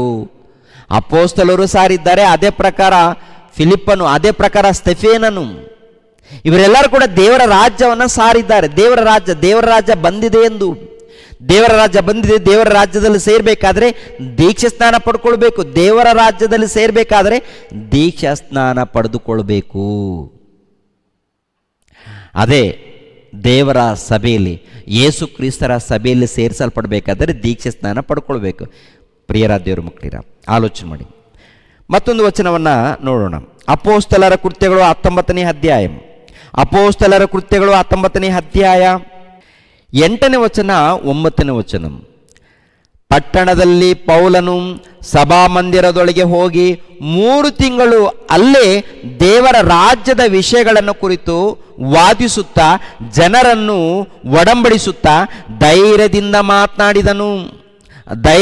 ಮಾತನಾಡಿದನು. ಕೆಲವರು ತಮ್ಮ ಮನಸ್ಸುಗಳನ್ನು ಕಠಿಣ ಮಾಡಿಕೊಂಡು ಒಡಂಬಡದೆ ಗುಂಪು ಕೂಡಿದ ಜನರ ಮುಂದೆ ಈ ಮಾರ್ಗವು ಕೆಟ್ಟದ್ದೆಂದು ಹೇಳಲು ಅವನು ಅವರನ್ನು ಬಿಟ್ಟು ಹೋಗಿ ಶಿಷ್ಯರನ್ನು ಬೇರೆ ಮಾಡಿ ಏನ್ರಿ ಇನ್ನೊಂದು ಕಡೆಗೆ ಹೊರಟೋಗ್ತಾನೆ. ಪ್ರಿಯರಾದ ದೇವರ ಮಕ್ಕಳಿಗೆ ನೋಡಿ, ಗಮನಿಸಬೇಕು. ಅಂದರೆ ದೇವರ ರಾಜ್ಯವನ್ನು ಕುರಿತು ಒಪ್ಪಿಸೋದಕ್ಕೆ, ವಾಕ್ಯದ ಮೂಲಕ ತೋರಿಸಿ ಒಪ್ಪಿಸೋದಕ್ಕೆ ಅನೇಕ ಪ್ರಯತ್ನ. ಅಪೋಸ್ತಲರು ಪ್ರಯತ್ನ ಮಾಡಿದ್ದಾರೆ, ಅಪೋಸ್ತಲರ ಜೊತೆಯಲ್ಲಿದ್ದಂಥ ಶಿಷ್ಯರು ಪ್ರಯತ್ನ ಮಾಡಿದ್ದಾರೆ. ಅಪೋಸ್ತಲ ಇರುವಂಥ ಪೌಲನು ಕೂಡ ದೇವರ ರಾಜ್ಯವನ್ನು ಅಭಿವೃದ್ಧಿ ಮಾಡೋದಕ್ಕೆ ರಾತ್ರಿ ಹಗಲು ಕಷ್ಟಪಟ್ಟಿದ್ದಾನೆ. ದೇವರ ರಾಜ್ಯವನ್ನು ಅಭಿವೃದ್ಧಿ ಮಾಡೋದಕ್ಕೆ 28ನೇ ಅಧ್ಯಾಯಕ್ಕೆ ಬನ್ನಿ. ಅಪೋಸ್ತಲರ ಕೃತ್ಯಗಳು 28ನೇ ಅಧ್ಯಾಯ. ಅಪೋಸ್ತಲರ ಕೃತ್ಯಗಳು 28ನೇ ಅಧ್ಯಾಯ 23ನೇ ವಚನ 24ನೇ ವಚನವನ್ನು ನೋಡಿ ಪ್ರಿಯರೇ. 23, 24. ಅವರು ಅವನಿಗೆ ಒಂದು ದಿವಸವನ್ನು ಗೊತ್ತು ಮಾಡಲು ಬಹು ಮಂದಿ ಅವನ ಬಿಡಾರದಲ್ಲಿ ಅವನ ಬಳಿಗೆ ಬಂದರು. ಅವನು ಬೆಳಗಿನಿಂದ ಸಾಯಂಕಾಲದವರೆಗೂ ದೇವರ ರಾಜ್ಯವನ್ನು ಕುರಿತು ಪ್ರಮಾಣವಾಗಿ ಸಾಕ್ಷಿ ಹೇಳುತ್ತಾ ಮೋಶೆಯ ಧರ್ಮಶಾಸ್ತ್ರವನ್ನು ಪ್ರವಾದಿಗಳ ಗ್ರಂಥವನ್ನು ಆಧಾರ ಮಾಡಿಕೊಂಡು ಯೇಸುವಿನ ವಿಷಯದಲ್ಲಿ ಅವರನ್ನು ಒಡಂಬಡಿಸುತ್ತಾ ಇದ್ದನು. ಅವನು ಹೇಳಿದ ಮಾತುಗಳಿಗೆ ಕೆಲವರು ಒಪ್ಪಿಕೊಂಡರು, ಕೆಲವರು ನಂಬದೆ ಹೋದರು. ಅಂದರೆ ಆದಿಕಾಂಡ ಮೊದಲುಗೊಂಡು ಮಲಾಕಿ ಗ್ರಂಥದವರೆಗೆ ಅನೇಕ ಕಡೆ ದೇವರ ರಾಜ್ಯವನ್ನು ಕುರಿತು ಬರೆಯಲ್ಪಟ್ಟಿದೆಯಲ್ಲ, ಅದನ್ನೆಲ್ಲ ಕೂಡ ವಿವರಿಸಿಕೊಂಡು ದೇವರ ರಾಜ್ಯವನ್ನು ಕುರಿತು ಮಾತಾಡಿಕೊಂಡು ಬಂದು ಒಪ್ಪಿಸೋದಕ್ಕೆ ಪ್ರಯತ್ನ ಮಾಡಿದ್ದಾನೆ. ಕೆಲವರು ಒಪ್ಪಿಕೊಂಡಿದ್ದಾರೆ, ಕೆಲವರು ಬಿಟ್ಟು ಹೋಗಿದ್ದಾರೆ. ಈಗ ನಾವು ದೇವರ ರಾಜ್ಯವನ್ನು ಕುರಿತು ಹೇಳ್ತಾ ಇದ್ದೀವಿ, ಕೆಲವರು ಅರ್ಥ ಮಾಡಿಕೊಳ್ತಾ ಇದ್ದಾರೆ, ಇನ್ನು ಕೆಲವರು ಒಪ್ಪುತ್ತಾ ಇಲ್ಲ. ಮತ್ತು ಒಪ್ಪದೆ ಹೋದರೆ ನಾವು ಮಾಡೋದೇನಿಲ್ಲ. ಯೇಸು ಕ್ರಿಸ್ತರು ಹೇಳಿರುವಂಥ ಕಾಲದಲ್ಲೇ ಒಪ್ಪಲಿಲ್ಲ, ಅಪೊಸ್ತಲರು ಹೇಳಿರುವಂಥ ಕಾಲದಲ್ಲೇ ಒಪ್ಪಲಿಲ್ಲ, ಪೌಲನು ಹೇಳಿರುವಂಥ ಕಾಲದಲ್ಲೇ ಒಪ್ಪಲಿಲ್ಲ. ಕೆಲವರು ಒಪ್ಪಿದ್ದಾರೆ. ಒಪ್ಪಿದವರು ದೇವರ ರಾಜ್ಯದಲ್ಲಿ ದೀಕ್ಷಾ ಸ್ನಾನ ಪಡೆದುಕೊಂಡು ಸೇರಿಕೊಂಡಿದ್ದಾರೆ. ದೇವರ ರಾಜ್ಯ ಅಂದರೆ ದೇವರ ಸಭೆ, ಯೇಸು ಕ್ರಿಸ್ತರ ಸಭೆ ಪ್ರಿಯರೇ, ಯೇಸು ಕ್ರಿಸ್ತರ ಸಭೆ ಪ್ರಿಯರೇ. ಈ ಯೇಸು ಕ್ರಿಸ್ತರ ಸಭೆ ಎಂಬ ದೇವರ ರಾಜ್ಯದಲ್ಲಿ ಸೇರಬೇಕು. ಅದು 1ನೇ ಶತಮಾನದಲ್ಲಿ ಬಂದಿದೆ. ಈ ದೇವರ ರಾಜ್ಯದಲ್ಲಿ ನೋಡುವಾಗ ದೇವರ ಸಭೆಯಲ್ಲಿ ಪ್ರೀತಿ ಇರುತ್ತೆ, ಕನಿಕರ ಇರುತ್ತೆ, ಮಮತೆ ಇರುತ್ತೆ, ಸಂತೋಷ, ಸಮಾಧಾನ, ಹೌದಲ್ವಾ? ಲೋಕದ ರಾಜ್ಯದಲ್ಲಿ ನೋಡುವಾಗ ಏನ್ರಿ ಹೇಗಿರುತ್ತೆ ನೋಡಿ ಪ್ರಿಯ. ಲೋಕದ ರಾಜ್ಯದಲ್ಲಿ ನೋಡಿ ಒಂದ್ಸರಿ ಗಮನಿಸ್ರಿ. ಲೋಕದ ರಾಜ್ಯವನ್ನು ಕುರಿತು ಒಂದ್ಸರಿ ಗಮನಿಸ್ರಿ ಪ್ರಿಯರೇ. ಎಲ್ಲ ರಾಜ್ಯಗಳನ್ನು ನೋಡುವಾಗ ಏನ್ರಿ ಆಸ್ತಿಗೋಸ್ಕರ, ಇಲ್ಲಾಂದ್ರೆ ಜಾಗದಗೋಸ್ಕರ, ಇಲ್ಲಾಂದ್ರೆ ಮೀಸಲಾತಿಗೋಸ್ಕರ ಜಗಳ ಇದೆಯಾ ಪ್ರಿಯರೇ? ಎಲ್ಲ ರಾಜ್ಯಗಳಿದೆ. ಅಂದರೆ ಎಲ್ಲ ಒಂದು ಪರಿಪಾಲನೆ ನೋಡುವಾಗ ಯುದ್ಧಗಳಿದೆ, ಜಗಳ ಇದೆ, ಗಲಾಟೆಗಳಿದೆ, ಹೌದಲ್ವಾ? ಇವಾಗ ದೇವರ ಸಭೆಯಲ್ಲಿ ಹೇಗಿರುತ್ತೆ ಪ್ರಿಯರೇ? ದೇವರ ಸಭೆಯಲ್ಲಿ ಯೇಸು ಕ್ರಿಸ್ತರನ್ನು ನಂಬಿಕೊಂಡಿರುವಂಥ ನಾವೆಲ್ಲರೂ ಒಬ್ರಿಗೆ ನೋಡಿ ಒಬ್ಬರು ವಂದನೆಗಳು ಬ್ರದರ್ ಅಂತ ಹೇಳ್ಕೊಳ್ತೀವಿ. ಅವ್ರು ದೊಡ್ಡವರಾದರು ಚಿಕ್ಕವರಾದರು ವಂದನೆಗಳು ಅಂತ ಹೇಳ್ಕೊಳ್ತೀವಿ. ನಾವೆಲ್ಲರೂ ಏನು ಮಾಡ್ತೀವಿ ಏನ್ರಿ? ಎಲ್ಲರಿಗೋಸ್ಕರ ಪ್ರಾರ್ಥನೆ ಮಾಡ್ತೀವೋ ಮಾಡಲ್ವ? ಎಲ್ಲರಿಗೋಸ್ಕರ ಪ್ರಾರ್ಥನೆ ಮಾಡ್ತೀವಿ, ಎಲ್ಲರಿಗೋಸ್ಕರ ವಿಜ್ಞಾಪನೆ ಮಾಡ್ತೀವಿ. ಒಂದು ಮಾತು ಬೈದರೂ ಕೂಡ ದೇವ್ರಿಗೆ ಸ್ತೋತ್ರವಾಗಲಿ ದೇವ್ರೆ ಅಂತ ಅಂತೀವ ಅನ್ನಲ್ವ? ದೇವರೇ, ಆ ಮನುಷ್ಯನನ್ನು ಕ್ಷಮಿಸಿ ದೇವರೇ, ದೇವರೇ ಈ ಮನುಷ್ಯನನ್ನು ಕಾಪಾಡಿ ದೇವರೇ, ಅವನು ಶತ್ರು ಆದರೂ, ಅವನು ಶೋಧನೆಗಳನ್ನು ಕೊಟ್ಟರು, ಅವನು ಅವಮಾನ ಪಡಿಸಿದ್ರು, ಏನ್ರಿ ನಿಂದನೆ ಕೊಟ್ಟರು ಕೂಡ ನಾವು ಪ್ರಾರ್ಥನೆ ಮಾಡ್ತಾ ಇದ್ದೀವಿ. ಅಂದರೆ ಏನು, ಎಲ್ಲಿದ್ದೀವಿ ನಾವು? ದೇವರ ರಾಜ್ಯದಲ್ಲಿದ್ದೀವಿ, ಯೇಸು ಕ್ರಿಸ್ತರ ಸಭೆಯಲ್ಲಿದ್ದೀವಿ.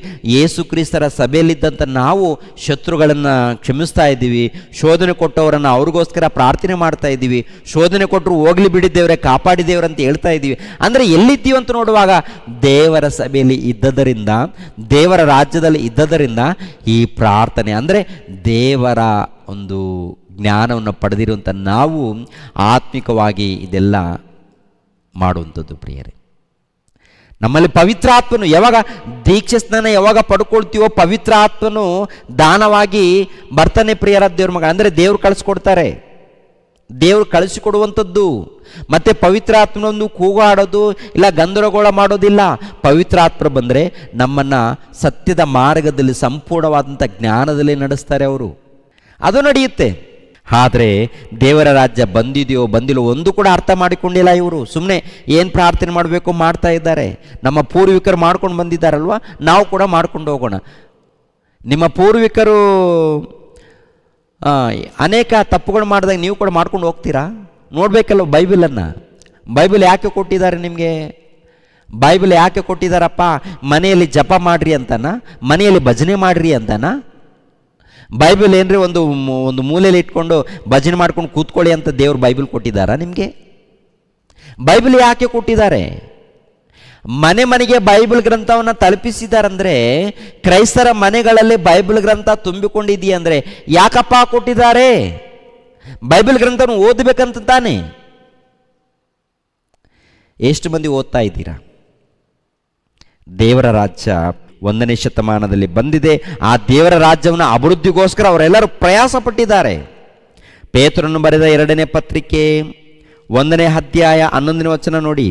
ಪೇತ್ರನು ಬರೆದ 2ನೇ ಪತ್ರಿಕೆ 1ನೇ ಅಧ್ಯಾಯ 11ನೇ ವಚನ.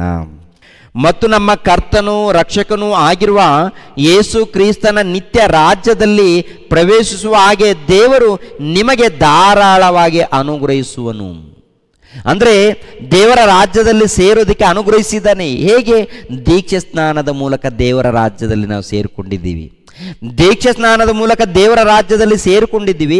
ದೇವರ ರಾಜ್ಯದಲ್ಲಿ ಸೇರಿಕೊಂಡು ದೇವರ ರಾಜ್ಯದಲ್ಲಿ ಕೆಲಸ ಮಾಡಿ ಸುವಾರ್ತೆ ಮಾಡಿ ಒಂದು ವೇಳೆ ಮರಣ ಹೊಂದಿದ್ರೆ ನಿತ್ಯ ಲೋಕಕ್ಕೆ ಹೋಗ್ತೀವಿ, ಪರಲೋಕವನ್ನು ಪಡ್ಕೊಳ್ತೀವಿ. ಪರಲೋಕವನ್ನು ಇವಾಗ ಹಳೆ ಒಡಂಬಡಿಕೆಯಲ್ಲಿ ನೋಡುವಾಗ ನೋಹನ ಕಾಲದಲ್ಲಿ ಈ ನಾವೆಯಲ್ಲಿ ಸೇರಿಕೊಂಡ್ರೆ ಅವರಿಗೆ ರಕ್ಷಣೆ. ನಾವೆಯಲ್ಲಿ ಸೇರಿದರೆ ಎಷ್ಟು ಮಂದಿ ಇದ್ದಾರೋ ಎಲ್ಲರೂ ನಾವೆಯೊಳಗೆ ಬರಬೇಕು. ನೋಹಾನನು ಕರೆ ಕೊಟ್ಟಿದ್ದಾನೆ, ಈ ನಾವೆಯೊಳಗೆ ಯಾರು ಬರ್ತಾರೋ ಅವರಿಗೆ ರಕ್ಷಣೆ ಆಗುತ್ತೆ, ಇಲ್ಲದೆ ಹೋದರೆ ಜಲಪ್ರಳಯದ ಮೂಲಕ ಅವ್ರು ನಾಶವಾಗ್ತಾರೆ. ಇವಾಗ ಯೇಸು ಕ್ರಿಸ್ತರು ಏನು ಮಾಡಿದ್ದಾರೆ ಅಂತ ನೋಡುವಾಗ, ದೀಕ್ಷಾ ಸ್ನಾನ ಪಡ್ಕೊಂಡು ದೇವರ ರಾಜ್ಯದಲ್ಲಿ ಸೇರಿದ್ರೆ ನಿಮಗೆ ರಕ್ಷಣೆ ಆಗುತ್ತೆ, ಇಲ್ಲದೆ ಹೋದರೆ ನಿಮ್ಗೆ ದಂಡನೆಗೆ ಗುರಿ ಆಗ್ತೀರಾ. ಇವಾಗ ದೀಕ್ಷಾ ಸ್ನಾನ ಪಡ್ಕೊಂಡ್ರೆ ದೇವರ ರಾಜ್ಯದಲ್ಲಿ ಸೇರ್ತೀವಿ. ದೇವರ ರಾಜ್ಯದಲ್ಲಿ ಸೇರಿ ಮರಣ ಹೊಂದಿದ್ರೆ ನಿತ್ಯ ಲೋಕವನ್ನು ಪಡ್ಕೊಳ್ತೀವಿ. ದೇವರ ರಾಜ್ಯದಲ್ಲಿ ಸೇರಿ ಮರಣ ಹೊಂದಿದ್ರೆ ನಿತ್ಯ ಲೋಕವನ್ನು ಪಡ್ಕೊಳ್ತೀವಿ, ಪರಲೋಕವನ್ನು ಪಡ್ಕೊಳ್ತೀವಿ. ಪರಲೋಕವನ್ನು ಪಡ್ಕೊಳ್ಬೇಕಾದ್ರೆ ಈ ಲೋಕದಲ್ಲಿ ದೀಕ್ಷಾ ಸ್ನಾನ ಪಡೆದುಕೊಂಡು ದೇವರ ರಾಜ್ಯದಲ್ಲಿ ಸೇರಬೇಕು. ದೇವರ ರಾಜ್ಯದಲ್ಲಿ ಸೇರಿ ಭಕ್ತಿಯಿಂದ ನಡ್ಕೊಳ್ಬೇಕು. ಭಕ್ತಿಯಿಂದ ನಡ್ಕೊಂಡು ದೇವ್ರಿಗೋಸ್ಕರ ಮರಣ ಹೊಂದಬೇಕು. ದೇವ್ರಿಗೋಸ್ಕರ ಮರಣ ಹೊಂದಿದ್ರೆ ನಿತ್ಯ ಲೋಕ ಸಿಗುತ್ತೆ. ಹಾಗಿರುವಾಗ ಪ್ರಿಯರ ದೇವರ ಮಕ್ಕಳಿರ ಆಲೋಚನೆ ಮಾಡಿ. ಪೇತ್ರನು ಬರೆದ ಮೊದಲನೇ ಪತ್ರಿಕೆ 2ನೇ ಅಧ್ಯಾಯ, ಪೇತ್ರನು ಬರೆದ ಮೊದಲನೇ ಪತ್ರಿಕೆ 2ನೇ ಅಧ್ಯಾಯ 9ನೇ ವಚನ.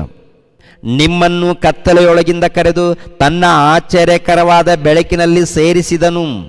ತನ್ನ ಆಶ್ಚರ್ಯಕರವಾದ ಬೆಳಕಿನಲ್ಲಿ ಅಂದರೆ ಸಭೆಯಲ್ಲಿ ಅಂದರೆ ರಾಜ್ಯದಲ್ಲಿ ಸೇರಿಸಿದಾತನ ಗುಣಾತಿಶಯಗಳನ್ನು ಪ್ರಚಾರ ಮಾಡುವವರಾಗಿರುವಂತೆ ದೇವರಾದುಕೊಂಡ ಜನಾಂಗವು, ರಾಜವಂಶಸ್ಥರಾದ ಯಾಜಕರು, ಮೀಸಲಾದ ಜನವು, ದೇವರ ಸ್ವಕೀಯ ಪ್ರಜೆಯೂ ಆಗಿದ್ದೀರಿ. ಪ್ರಕಟಣೆ ಗ್ರಂಥ 1ನೇ ಅಧ್ಯಾಯ 6ನೇ ವಚನ. ಪ್ರಕಟಣೆ ಗ್ರಂಥ 1ನೇ ಅಧ್ಯಾಯ 6ನೇ ವಚನ ನೋಡಿ ಪ್ರಿಯರೇ, ಇವೆಲ್ಲ ವಚನಗಳು ಇದೆಯಾ? ಏನಾದರೂ ಕಲ್ಪನೆ ಕಥೆಗಳನ್ನು ಹೇಳ್ತಾ ಇದ್ದೀನ? ಪ್ರಕಟಣೆ ಗ್ರಂಥ 1ನೇ ಅಧ್ಯಾಯ 6ನೇ ವಚನ. ನಮ್ಮನ್ನು ರಾಜ್ಯವನ್ನಾಗಿಯೂ ತನ್ನ ತಂದೆಯಾದ ದೇವರಿಗೆ ಯಾಜಕರನ್ನಾಗಿಯೂ ಮಾಡಿದನು.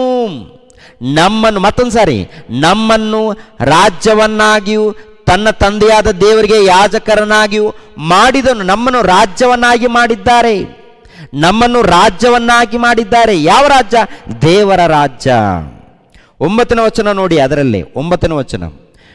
ನಿಮ್ಮ ಸಹೋದರನು ಯೇಸುವಿನ ನಿಮಿತ್ತ ಹಿಂಸೆಯಲ್ಲಿಯೂ ರಾಜ್ಯದಲ್ಲಿಯೂ ತಾಳ್ಮೆಯಲ್ಲಿಯೂ ನಿಮ್ಮೊಂದಿಗೆ ಪಾಲುಗಾರನು ಆಗಿರುವ ಯೋಹಾನನೆಂಬ ನಾನು ದೇವರ ವಾಕ್ಯದಗೋಸ್ಕರ ಯೇಸುವಿನ ವಿಷಯವಾದ ಸಾಕ್ಷಿಗೋಸ್ಕರವೂ ಪತ್ಮೋಸು ದ್ವೀಪದಲ್ಲಿ ಇದ್ದೆನು.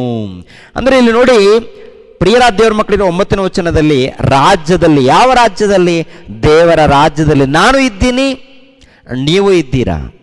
ನಾನು ಈ ದೇವರ ರಾಜ್ಯದಲ್ಲಿದ್ದೀನಿ. ಈ ದೇವರ ರಾಜ್ಯದಲ್ಲಿದ್ದಂಥ ನನಗೆ ಕಷ್ಟಗಳಿದೆ, ಶೋಧನೆಗಳಿದೆ. ಶೋಧನೆಗಳು ಯಾಕೆ ಬರುತ್ತೆ? ಈ ದೇವರ ರಾಜ್ಯದಲ್ಲಿ ಶೋಧನೆಗಳು. ಯಾಕಂದರೆ ದೇವರ ರಾಜ್ಯದಲ್ಲಿ ಸೇರಿಕೊಂಡ ಮೇಲೆ ಲೋಕದಲ್ಲಿ ಶೋಧನೆಗಳು ಬರುತ್ತೆ. ಅದನ್ನು ಜಯಿಸಿದರೆ ನಿತ್ಯ ಲೋಕ ಸಿಗುತ್ತೆ. ಜಯಿಸಬೇಕು. ಪರಲೋಕ ಸಿಗಬೇಕಾದ್ರೆ, ಪರಲೋಕ ಪಡ್ಕೊಳ್ಬೇಕಾದ್ರೆ ಈ ಯೇಸು ಪ್ರಭು ಹೇಳಿರೋ ಪ್ರಕಾರ ನಡ್ಕೊಳ್ಬೇಕು. ಇವಾಗ ನಾವು ದೇವರ ರಾಜ್ಯವಾಗಿರುವಂಥ ನಾವು ಏನು ಮಾಡಬೇಕು? ಪ್ರಾರ್ಥನೆ. ಯಾರಿಗೋಸ್ಕರ? ಎಲ್ಲರಿಗೋಸ್ಕರ. ಕೊನೆಯದಾಗಿ ಶತ್ರುಗಳಿಗೋಸ್ಕರ ಕೂಡ ಪ್ರಾರ್ಥನೆ ಮಾಡುವಂಥ ಹಂಗಿನಲ್ಲಿದ್ದೀವಿ. ಎಲ್ಲರೂ ಮಾಡ್ತಾ ಇದ್ದಾರೆ. ತಿಳಿದು ತಿಳಿಯದೆ ಮಾಡ್ತಾ ಇದ್ದಾರೆ ಪ್ರಿಯರೇ. ತಿಳಿದು ತಿಳಿಯದೆ ಒಟ್ಟಿನಲ್ಲಿ ಪ್ರಾರ್ಥನೆ ಮಾಡ್ತಾ ಇದ್ದಾರೆ. ದೇವರೇ, ನಮ್ಮ ಶತ್ರುಗಳಿದ್ದಾರೆ, ದೇವರು ಅವರನ್ನು ಕೂಡ ಕ್ಷಮಿಸ್ಬಿಟ್ಟಿದೆ. ತಿಳಿದೋ ತಿಳಿದ ಒಟ್ಟಿನಲ್ಲಿ ಮಾಡ್ತಾ ಇದ್ದಾರೆ. ಆದರೆ ಆ ಪ್ರಾರ್ಥನೆ ಮಾಡ್ತಾ ಇದ್ದೀವಿ ಅಂದರೆ ದೇವರ ರಾಜ್ಯದಲ್ಲಿ ನಾವು ಇದ್ದೀವಿ. ಯಾವಾಗ ಸೇರಿಸಲ್ಪಡ್ತಿದ್ವಿ ಅಂತ ನೋಡುವಾಗ, ಯಾವಾಗ ದೀಕ್ಷಾ ಸ್ನಾನ ಪಡ್ಕೊಳ್ತೀವೋ ಆವಾಗ ಸೇರಿಸಲ್ಪಡ್ತೀವಿ. ಒಂದು ವೇಳೆ ದೀಕ್ಷಾ ಸ್ನಾನ ಪಡ್ಕೊಂಡಿಲ್ಲ ಅಂದರೆ ನೀನು ದೇವರ ಸಭೆಯಲ್ಲಿ ಇನ್ನೂ ಸೇರಿಸಲ್ಪಟ್ಟಿಲ್ಲ ಅಂತ ಅರ್ಥ, ನೀನು ಇನ್ನೂ ಕ್ರೈಸ್ತನ ಅಲ್ಲ ಅಂತ ಅರ್ಥ. ನೀನು ಬ್ಯಾಪ್ಟಿಸಮ್ ತಗೊಳ್ಳದೆ ಹೋದರೆ ಇನ್ನು ದೇವರ ಸಭೆಯಲ್ಲಿ ಸೇರಿಸಲ್ಪಟ್ಟಿಲ್ಲ ಅಂತ ಅರ್ಥ, ದೇವರ ರಾಜ್ಯದಲ್ಲಿ ಸೇರಿಸಲ್ಪಟ್ಟಿಲ್ಲ ಅಂತ ಅರ್ಥ. ಒಂದು ವೇಳೆ ಬ್ಯಾಪ್ಟಿಸಮ್ ತಗೊಳ್ಳದೆ ಹೋದರೆ, ದೀಕ್ಷಾ ಸ್ನಾನ ಮಾಡಿಸಿಕೊಳ್ಳದೆ ಹೋದರೆ ದೇವರ ರಾಜ್ಯದಲ್ಲಿ ಸೇರಲ್ಲ. ದೇವರ ರಾಜ್ಯದಲ್ಲಿ ಸೇರದು ಹೋದರೆ, ಒಂದು ವೇಳೆ ಸತ್ತೋದರೆ ಒಂದೇ ಒಂದು ಕ್ಷಣದಲ್ಲಿ ಬೆಂಕಿ ಕೊಂಡಕ್ಕೆ ಹೋಗ್ಬೇಕಾಗುತ್ತೆ. ಪ್ರಕಟಣೆ ಗ್ರಂಥ 5ನೇ ಅಧ್ಯಾಯ 9ನೇ ವಚನ 10ನೇ ವಚನ ನೋಡೋಣ. 9ನೇ ವಚನ 10ನೇ ವಚನ. ಅವರು ಹೊಸ ಹಾಡನ್ನು ಹಾಡುತ್ತಾ, ನಿನ್ನ ಸುರುಳಿಯನ್ನು ತೆಗೆದುಕೊಂಡು ಅದರ ಮುದ್ರೆಗಳನ್ನು ಒಡೆಯುವುದಕ್ಕೆ ಯೋಗ್ಯನೇ, ನೀನು ಯಜ್ಞಾರ್ಪಿತನಾಗಿ ನಿನ್ನ ರಕ್ತದಿಂದ ಸಕಲ ಕುಲ, ಭಾಷೆ, ಪ್ರಜೆ, ಜನಾಂಗಗಳವರಿಂದ ಮನುಷ್ಯರನ್ನು ದೇವರಿಗಾಗಿ ಕೊಂಡುಕೊಂಡಿ, ಅವರನ್ನು ನಮ್ಮ ದೇವರಿಗೋಸ್ಕರ ರಾಜ್ಯವನ್ನಾಗಿಯೂ ಯಾಜಕರನ್ನಾಗಿಯೂ ಮಾಡಿದ್ದಿ ಅಂದರೆ ಮಾಡಿದ್ದಾನಂತೆ, ದೇವರ ರಾಜ್ಯವನ್ನಾಗಿ ಮಾಡಿದ್ದಾರಂತೆ. ಅನೇಕ ವಚನಗಳು ದೇವರ ರಾಜ್ಯ ಬರಲಿ ಅಂತ ಪ್ರಾರ್ಥನೆ ಮಾಡಿ. ಆಮೇಲೆ ದೇವರ ರಾಜ್ಯ ನಿಮ್ಮ ಬಳಿಯಲ್ಲೇ ಇದೆ, ದೇವರ ರಾಜ್ಯ ಹತ್ತಿರದಲ್ಲಿದೆ, ದೇವರ ರಾಜ್ಯ ನಿಮ್ಮ ಬಳಿಯಲ್ಲಿ ಬಂತಲ್ಲ, ದೇವರ ರಾಜ್ಯವನ್ನು ನೋಡದೆ ನೀವು ಮರಣ ಹೊಂದಲ್ಲ, ದೇವರ ರಾಜ್ಯದಲ್ಲಿ ನೀವು ಸೇರಿಸಲ್ಪಟ್ಟಿದ್ದೀರಿ, ದೇವರ ರಾಜ್ಯದಲ್ಲಿ ನೀವು ಇದ್ದೀರಿ, ದೇವರ ರಾಜ್ಯದಲ್ಲಿ ನೀವು ಇದ್ದೀರಿ, ದೇವರ ರಾಜ್ಯದಲ್ಲಿ ನೀವು ಸೇರಿಸಲ್ಪಟ್ಟಿದ್ದೀರಿ ಅಂತೇಳಿ ಇಷ್ಟು ವಚನಗಳು ಹೇಳಿರುವಾಗ ಇನ್ನೂ ಕೂಡ ದೇವರ ರಾಜ್ಯ ಬರಲಿ, ದೇವರ ರಾಜ್ಯ ಬರಲಿ, ದೇವರ ರಾಜ್ಯ ಬರಲಿ ಅಂತ ಪ್ರಾರ್ಥನೆ ಮಾಡಿದರೆ ಇದು ನ್ಯಾಯನಾ? ನೀವು ಹೇಳಿ ಪ್ರಿಯರೇ. ನಿಮ್ಗೇನೇ ಪ್ರಶ್ನೆ ಇರಲಿ, ದೇವರ ರಾಜ್ಯವನ್ನು ಕುರಿತು ಏನೇ ಪ್ರಶ್ನೆ ಇರಲಿ, ಆ ಪ್ರಶ್ನೆಯನ್ನು ನನ್ನ ವಾಟ್ಸಪ್ ನಂಬರ್ಗೆ ಕಳಿಸ್ಕೊಡಿ. ಅದಕ್ಕೆ ಸಂಬಂಧಪಟ್ಟಂಥ ವಿಡಿಯೋಗಳನ್ನು ಮಾತನಾಡಿ ಅಪ್ಲೋಡ್ ಮಾಡಿ ಇಟ್ಟಿದ್ದೀನಿ, ಅದು ನಿಮಗೆ ಕಳಿಸ್ಕೊಡ್ತೀನಿ. ನಿಮಗೆ ಪ್ರಶ್ನೆ ಬರುತ್ತೆ, ಯಾವುದು ಪ್ರಶ್ನೆ ಬರುತ್ತೋ ನನಗೆ ಗೊತ್ತು. ಪ್ರಕಟಣೆ ಗ್ರಂಥ 20ನೇ ಅಧ್ಯಾಯ 1000 ವರ್ಷ ಪರಿಪಾಲನೆ, ಅದು ಸುಮಾರು 5-6 ವಿಡಿಯೋಗಳನ್ನು ಮಾತನಾಡಿ ಇಟ್ಟಿದ್ದೀನಿ. ಅದೇ ಪ್ರಕಾರ ಯೆಶಾಯ ಗ್ರಂಥದಲ್ಲಿ 11ನೇ ಅಧ್ಯಾಯದಲ್ಲಿ ಇನ್ನೂ ಕೆಲವು ಅಧ್ಯಾಯಗಳಲ್ಲಿ ಪ್ರಶ್ನೆ ಬರುತ್ತೆ. ಆ ಪ್ರಶ್ನೆಗಳಿಗೆ ಉತ್ತರವನ್ನು ವಾಕ್ಯದ ಮೂಲಕ ಸುಮಾರು 20 ಭಾಗಗಳನ್ನು ದೇವರ ರಾಜ್ಯವನ್ನು ಕುರಿತು ಮಾತನಾಡಿದ್ದೀನಿ. 20 ಭಾಗಗಳನ್ನು, ಪ್ರತಿ ಪ್ರಶ್ನೆಗೆ ವಾಕ್ಯದ ಮೂಲಕ ಉತ್ತರವನ್ನು ಕೊಟ್ಟಿದ್ದೀನಿ. ದೈವ ಸೇವಕರಾಗಬೇಕಂದವರು ಪ್ರತಿ ಒಂದು ವಿಡಿಯೋವನ್ನು ನೋಡಬೇಕು, ಕಲ್ತ್ಕೊಳ್ಬೇಕು. ಎಲ್ಲವನ್ನು ಕೂಡ ನಿಮಗೆ ಪರೀಕ್ಷೆ ಬರೆಯೋದಕ್ಕೆ ಕೊಡೋದಿಲ್ಲ, ಕೆಲವು ಮಾತ್ರ ಕೊಡ್ತೀವಿ. ಆದರೆ ಎಲ್ಲವನ್ನ ಕಲಿಬೇಕಾ? ಎಲ್ಲವನ್ನ ಕಲಿಬೇಕು. ದೇವರ ರಾಜ್ಯ ಬಂದಿದೆಯಾ ಮತ್ತೆ ಬಂದಿಲ್ವಾ? ಬರಲಿ ಅಂತ ಪ್ರಾರ್ಥನೆ ಮಾಡ್ತೀರಾ? ದೇವರ ರಾಜ್ಯ ಬರಲಿ ಅಂತ ಪ್ರಾರ್ಥನೆ ಮಾಡ್ತೀರಾ? ದೇವರ ರಾಜ್ಯ ಬಂದಿದೆ, ಬಂದ ಮೇಲೆ ದೇವರ ರಾಜ್ಯದಲ್ಲಿ ಸೇರಬೇಕು. ಸೇರಿದ ಮೇಲೆ ಸುವಾರ್ತೆ ಅಭಿವೃದ್ಧಿ ಮಾಡೋದಕ್ಕೆ ಪ್ರಯತ್ನ ಮಾಡಬೇಕು. ದೇವರ ರಾಜ್ಯ ಬಂದಿದೆ ಪ್ರಿಯರೇ. 1ನೇ ಶತಮಾನದಲ್ಲಿ ನಾವು ದೇವರ ರಾಜ್ಯದಲ್ಲಿ ಸೇರಬೇಕಾದ್ರೆ ದೀಕ್ಷಾ ಸ್ಥಾನ ಪಡ್ಕೊಂಡು ದೇವರ ರಾಜ್ಯದಲ್ಲಿ ಸೇರಿದ ಮೇಲೆ ಏನು ಮಾಡಬೇಕು? ದೇವರ ವಾಕ್ಯ ಧ್ಯಾನಿಸಬೇಕು, ಪ್ರಾರ್ಥನೆಯಲ್ಲಿರಬೇಕು, ಭಕ್ತಿಯಲ್ಲಿರಬೇಕು, ಸುವಾರ್ತೆ ಸಾರಬೇಕು, ಅಭಿವೃದ್ಧಿ ಮಾಡಬೇಕು, ದೇವರು ಮೆಚ್ಚುವಂಥ ಕಾರ್ಯಕ್ರಮಗಳು ಮಾಡಬೇಕು, ಶತ್ರುಗಳಿಗೋಸ್ಕರ ಕೂಡ ಪ್ರಾರ್ಥನೆ ಮಾಡಬೇಕು, ಎಲ್ಲರಿಗೋಸ್ಕರ ಪ್ರಾರ್ಥನೆ ಮಾಡಬೇಕು, ಇವೆಲ್ಲ ಮಾಡಬೇಕು. ಅದನ್ನು ಬಿಟ್ಟು ನಾವೇನು ಮಾಡ್ತಾಯಿದ್ದೀವಿ? ಅರ್ಥ ಆಗುತ್ತಾ? ಕೆಳಗಡೆ ಮಾತು ನೋಡುವಾಗ ಪ್ರಿಯರ ದೇವರ ಮಕ್ಕಳು ಮತ್ತೊಂದು ಸಾರಿ, ನಮ್ಮ ದೇವರಿಗೋಸ್ಕರ ರಾಜ್ಯವನ್ನಾಗಿಯೂ ಯಾಜಕರನ್ನಾಗಿಯೂ ಮಾಡಿದ್ದಿ. ದೇವರೇ ನೀವು ಮಾಡಿದ್ದೀರಾ? ಇವು ರಾಜ್ಯವನ್ನಾಗಿ ಅಂದರೆ ದೇವರ ಸಭೆ ದೇವರಿಗೆ ರಾಜ್ಯ, ದೇವರ ಸಭೆ ದೇವರಿಗೆ ರಾಜ್ಯ. ದೇವರ ಸಭೆ ಇದೆಯಲ್ಲ, ಯೇಸು ಕ್ರಿಸ್ತರ ಸಭೆ, ಅದು ದೇವರ ರಾಜ್ಯ. ಯೇಸು ಕ್ರಿಸ್ತರ ಸಭೆನೇ ದೇವರ ರಾಜ್ಯ. ಪ್ರಿಯರಾದ ದೇವರ ಮಕ್ಕಳಿರ, ಏದೇ ತಟ್ಟಿ ಹೇಳ್ತಾ ಇದ್ದೀನಿ ಅಂದರೆ ಸತ್ಯವೇದ ಗ್ರಂಥ ಕೊಡುವಂಥ ಬಲ ನನಗೆ. ಪ್ರಪಂಚ ದೇಶದಲ್ಲಿ ಎಷ್ಟೋ ಸಭೆಗಳು ದೇವರ ರಾಜ್ಯ ಬರಲಿ ಅಂತ ಹೇಳ್ತಾ ಇದ್ರು. ಅದೆಲ್ಲ ತಪ್ಪು ಅನ್ನಬೇಕಾದ್ರೆ ಧೈರ್ಯ ಏನು? ನನಗೆ ಧೈರ್ಯ ಏನು? ಸತ್ಯವೇದ ಗ್ರಂಥ ನೀವು ಯಾವುದೇ ವಚನಗಳು ತಂದರೂ ಕೂಡ ಅದಕ್ಕೆ ಉತ್ತರ ವಾಕ್ಯದ ಮೂಲಕ ಇದೆ. ವಾಕ್ಯದ ಮೂಲಕ ಉತ್ತರವನ್ನು ಕೊಟ್ಟಿದ್ದೇನೆ ಪ್ರಿಯರೇ. ಬಂದಿದೆ. ನಾವೆಲ್ಲರೂ ದೇವರ ರಾಜ್ಯದಲ್ಲಿದ್ದೀವಿ. ಯೇಸು ಕ್ರಿಸ್ತರ ಸಭೆನೇ ದೇವರ ರಾಜ್ಯ. ಈ ರಾಜ್ಯದಲ್ಲಿ ಪ್ರೀತಿ ಇದೆ, ಸಮಾಧಾನ ಇದೆ, ಸಂತೋಷ ಇದೆ, ಇರುತ್ತೆ. ಯಾಕೆಂದರೆ ನಾವು ನಿತ್ಯ ಲೋಕವನ್ನು ಪಡ್ಕೊಳ್ಬೇಕಾದ್ರೆ ನಾವು ಪ್ರೀತಿಯಿಂದ ಭಕ್ತಿಯಿಂದ ಇರಬೇಕು. ಪರಲೋಕದಲ್ಲಿ ಬಹಳ ಫಲವನ್ನು ಪಡ್ಕೊಳ್ಬೇಕಾದ್ರೆ ಈ ಲೋಕದಲ್ಲಿ ಹೋರಾಟ ಇದೆ.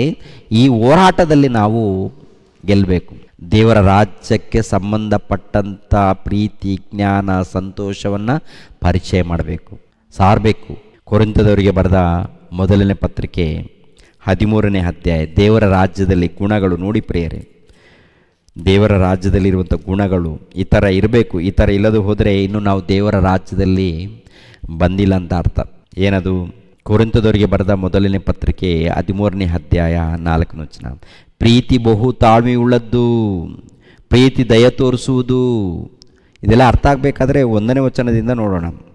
1ನೇ ವಚನದಿಂದ, ನಾನು ಮನುಷ್ಯರ ಭಾಷೆಗಳನ್ನು, ದೇವದೂತರ ಭಾಷೆಗಳನ್ನು ಆಡುವವನಾದರೂ ಪ್ರೀತಿ ಇಲ್ಲದವನಾಗಿದ್ದರೆ ನಾದ ಕೊಡುವ ಕಂಚು, ಗಣಗಣಿಸುವ ತಾಳವೂ ಆಗಿದ್ದೇನೆ. ನನಗೆ ಪ್ರವಾದನ ವರವಿದ್ದರೂ, ಎಲ್ಲ ರಹಸ್ಯಗಳನ್ನು, ಸಕಲ ವಿಧವಾದ ವಿದ್ಯೆಯು ತಿಳಿದಿದ್ದರೂ, ಬೆಟ್ಟಗಳನ್ನು ತೆಗೆದಿಡುವುದಕ್ಕೆ ಬೇಕಾದಷ್ಟು ನಂಬಿಕೆ ಇದ್ದರೂ, ನಾನು ಪ್ರೀತಿ ಇಲ್ಲದವನಾಗಿದ್ದರೆ ಏನು ಅಲ್ಲದವನಾಗಿದ್ದೇನೆ. ನನಗಿರುವುದೆಲ್ಲವನ್ನು ಅನ್ನದಾನ ಮಾಡಿದರೂ, ನನ್ನ ದೇಹವನ್ನು ಸುಡುವುದಕ್ಕೆ ಒಪ್ಪಿಸಿದರೂ, ಪ್ರೀತಿ ಇಲ್ಲದವನಾಗಿದ್ದರೆ ನನಗೇನು ಪ್ರಯೋಜನವಿಲ್ಲ. ಅಂದರೆ ಪ್ರೀತಿ ಅನ್ನುವಂಥದ್ದು ಬಹಳ ಶ್ರೇಷ್ಠವಾದದ್ದು. ಈ ಪ್ರೀತಿ ಇದೆಯಲ್ಲ, ಅದು ಯೇಸು ಕ್ರಿಸ್ತರಲ್ಲಿದೆ. ಯೇಸು ಕ್ರಿಸ್ತರಲ್ಲಿದ್ದಂಥ ಆ ಪ್ರೀತಿ ಕ್ರೈಸ್ತರಲ್ಲಿ 1ನೇ ಶತಮಾನದಲ್ಲಿ ಕ್ರೈಸ್ತರಲ್ಲಿದೆ. ಕ್ರೈಸ್ತರಲ್ಲಿದ್ದಂಥ 1ನೇ ಶತಮಾನದಲ್ಲಿದ್ದಂಥ ಆ ಪ್ರೀತಿ ಟೋಟಲ್ ಪ್ರಪಂಚಕ್ಕೆ ಹರಡಿದೆ.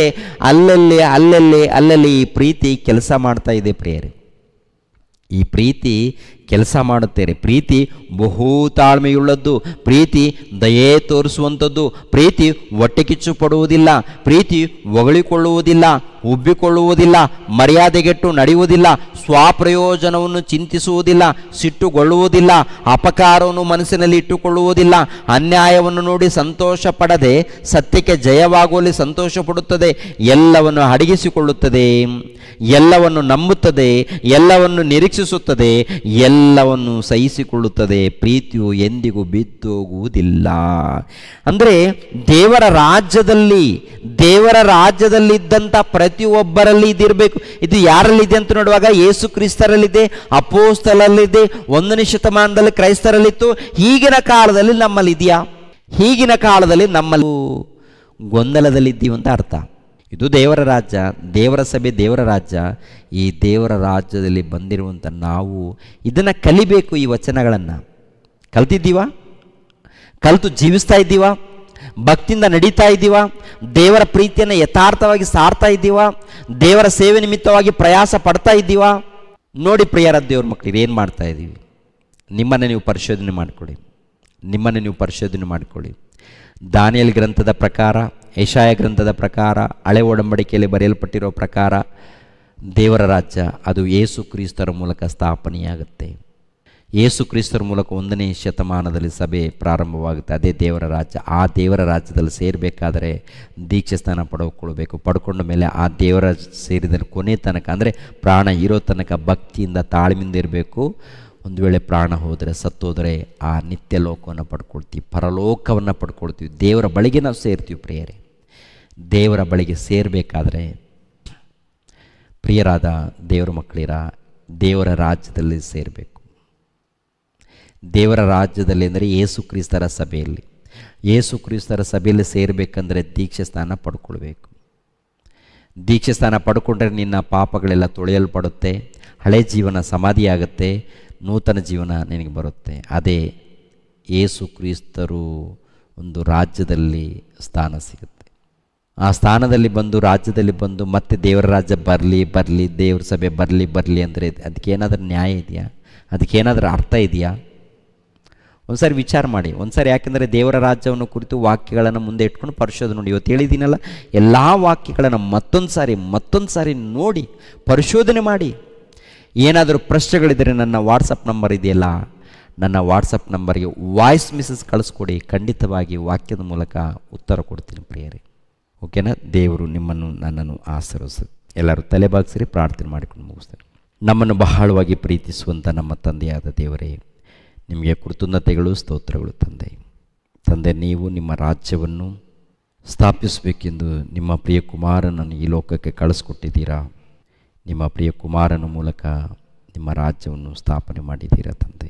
1ನೇ ಶತಮಾನದಲ್ಲಿ ಸ್ಥಾಪನೆಯಾಗಿದೆ. ನಿಮ್ಮ ರಾಜ್ಯವೇ ಯೇಸು ಕ್ರಿಸ್ತನ ಸಭೆ. ನಿಮ್ಮ ರಾಜ್ಯವೇ ಸಭೆ ತಂದೆ. ವಾಕ್ಯದ ಮೂಲಕ ತಿಳ್ಕೊಂಡಿದ್ದೀವಿ, ವಾಕ್ಯದ ಮೂಲಕ ನಿಮ್ಮ ಮಕ್ಕಳಿಗೆ ತಿಳಿಸಿದ್ದೀನಿ ತಂದೆಯ ದೇವರೇ. ನಿಮಗೆ ಕೃತಜ್ಞತೆಗಳು, ಸ್ತೋತ್ರಗಳು. ಪ್ರತಿಯೊಬ್ಬರು ಅರ್ಥ ಮಾಡಿಕೊಂಡು ಪ್ರತಿಯೊಬ್ಬರು ಭಯ ಭಕ್ತಿಯಿಂದ ಜೀವಿಸುವಂತೆ ಸಹಾಯ ಮಾಡಿ, ಎಲ್ಲರನ್ನೂ ಕಾಪಾಡಿ. ಅದೇ ರೀತಿಯಲ್ಲಿ ಪ್ರತಿನಿತ್ಯ ವಾಕ್ಯದ ಧ್ಯಾನದಲ್ಲಿ ನಿಮ್ಮ ಸೇವೆಯಲ್ಲಿ ಇದ್ದಂಥ ನಿಮ್ಮ ಮಕ್ಕಳಿಗೋಸ್ಕರ ಪ್ರಾರ್ಥಿಸ್ತಾ ಇದ್ದೀನಿ. ಎಲ್ಲರನ್ನೂ ಹೆಸರುಗಳಿಂದ ಆಶೀರ್ವದಿಸಿ ಕಾಪಾಡಿ. ಯೇಸು ಪವಿತ್ರ ನಾಮದಲ್ಲಿ ಬೇಡ್ತಾ ಇದ್ದೀನಪ್ಪ ತಂದೆಯೇ, ಆಮೇನ್. ನಮ್ಮ ತಂದೆಯಾದ ದೇವರ ಪ್ರೀತಿಯು, ನಮ್ಮ ರಕ್ಷಕನಾದ ಯೇಸು ಕ್ರಿಸ್ತರ ಕೃಪೆಯು, ಪವಿತ್ರ ಆತ್ಮನ ಅನ್ಯೋನ್ಯ ಸಹವಾಸವು ಸದಾಕಾಲ ದೇವರ ಜೊತೆಯಾಗಿದ್ದು ನಡೆಸಲಿ. ಆಮೇನ್. ಎಲ್ಲರಿಗೂ ವಂದನೆಗಳು. ರಕ್ಷಕನಾದ ಯೇಸು ಕ್ರಿಸ್ತರ ನಾಮದಲ್ಲಿ ಆತ್ಮೀಯರೆಲ್ಲರಿಗೂ ಹೃತ್ಪೂರ್ವಕ ವಂದನೆಗಳನ್ನು ತಿಳಿಸ್ತಾ ಇದ್ದೇನೆ. ದೇವರ ಸೇವೆ ನಿಮಿತ್ತವಾಗಿ ಪ್ರಾರ್ಥಿಸಿರಿ ಹಾಗೂ ದೇವರ ಸೇವೆಯಲ್ಲಿ ಭಾಗಿಗಳು ಆಗಿ. ಪ್ರತಿಯೊಬ್ಬನು ತನ್ನ ಹೃದಯದಲ್ಲಿ ನಿರ್ಣಯಿಸಿಕೊಂಡ ಪ್ರಕಾರ ಕೊಡಲಿ. ದುಃಖದಿಂದಾಗಲಿ ಬಲಾತ್ಕಾರದಿಂದಾಗಲಿ ಯಾರೂ ಕೊಡಬಾರದು. ಯಾಕೆಂದರೆ ಸಂತೋಷವಾಗಿ ಕೊಡುವವನ ಮೇಲೆ ದೇವರಿಗೆ ಪ್ರೀತಿಯುಂಟು. 2ನೇ ಕೊರಿಂಥದವರಿಗೆ ಬರೆದ ಪತ್ರಿಕೆ 9ನೇ ಅಧ್ಯಾಯ 7ನೇ ವಚನ.